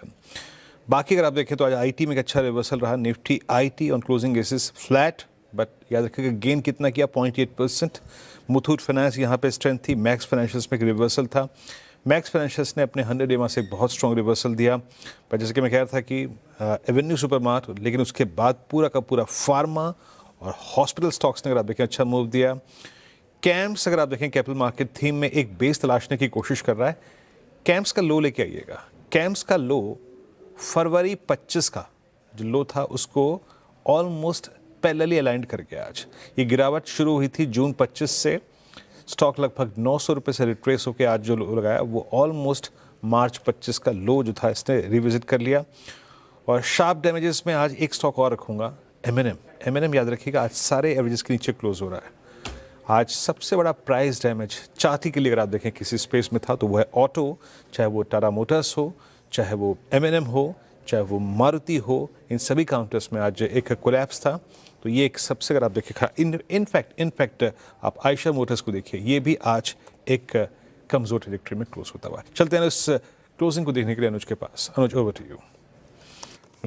बिल्कुल, देखिए वीरू, मार्केट ना एकदम जिसे कहते हैं ना नो मैंस लैंड में। अच्छा, एक और चीज़ मैं आपको बताऊं, इस मार्केट में एक और दिक्कत हो रही है।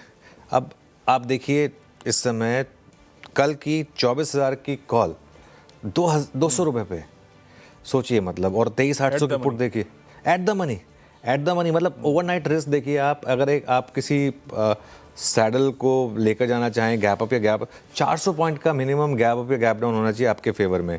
तो हो सकता है कल ना मार्केट दोनों तरफ सरप्राइज करे और सारे प्रीमियम खा जाए, जो इतने हाई प्रीमियम्स हैं वो सारे के सारे कल मार्केट एक बार सुबह ओपनिंग में खा जाए। इसके लिए ये एक और मेरा रीज़न है जिसमें मैं नहीं चाहता कि आप कोई फ्रेश ट्रेड लेकर जाएं, कोई मतलब नहीं है। चलिए, निफ्टी करीब 450 पॉइंट नीचे, एग्जैक्ट 24,000 पर बंद होने की तैयारी। बैंक निफ्टी में बड़ी गिरावट रही, 3% नीचे था, करीब 1770 पॉइंट, हालांकि लोअर लेवल से ठीक ठाक recovery I. Nifty IT green में बंद हुआ, हालांकि बहुत ज़्यादा नहीं। मिड कैप 2% नीचे, स्मॉल कैप 2% नीचे, एडवांस डिक्लाइन 1:5 का रहा। एक बढ़ने वाले शेयर के सामने 5 गिरने वाले शेयर है। सेक्टोरल लूजर्स पर आते हैं और उसमें सबसे ऊपर था Nifty auto 4%, PSU bank 4.25%, bank Nifty 3%, metals, oil and gas और फाइनेंशियल्स यहाँ पर भी गिरावट थी। फटाफट गेनर्स पर आते हैं आज। अच्छा, एक ही था गेनर, आई थिंक फार्मा भी था शायद, बट खैर ओवरऑल नहीं रहा होगा। निफ्टी आईटी एकदम फ्लैट था। चलिए, निफ्टी लूजर्स पर आते हैं। Tata Motors passenger vehicle, UltraTech, Maruti, Eicher motors, M N M और बजाज ऑटो, यहाँ पर आज गिरावट रही। और गेनर्स में रिलायंस आपको दिखाई देगा जिसने काफ़ी हेल्प की मार्केट की। 2 आईटी स्टॉक्स थे, विप्रो और Infosys, actually 3, even HCL tech और सन फार्मा और अपोलो हॉस्पिटल्स हेल्थ स्पेस से। जी हाँ, तो इसे कहते हैं हिचकोले खाते खाते सोमवार बीत ही गया है ना। चलिए, अब बात है मंगलवार की, कल सुबह है एक्सपायरी वीकली कॉन्ट्रैक्ट की। फिर मुलाकात करेगा आपसे ये पैनल सारी खबरें और समीकरण लेकर, मॉर्निंग कॉल और मुनाफे की तैयारी। तब तक के लिए नमस्कार।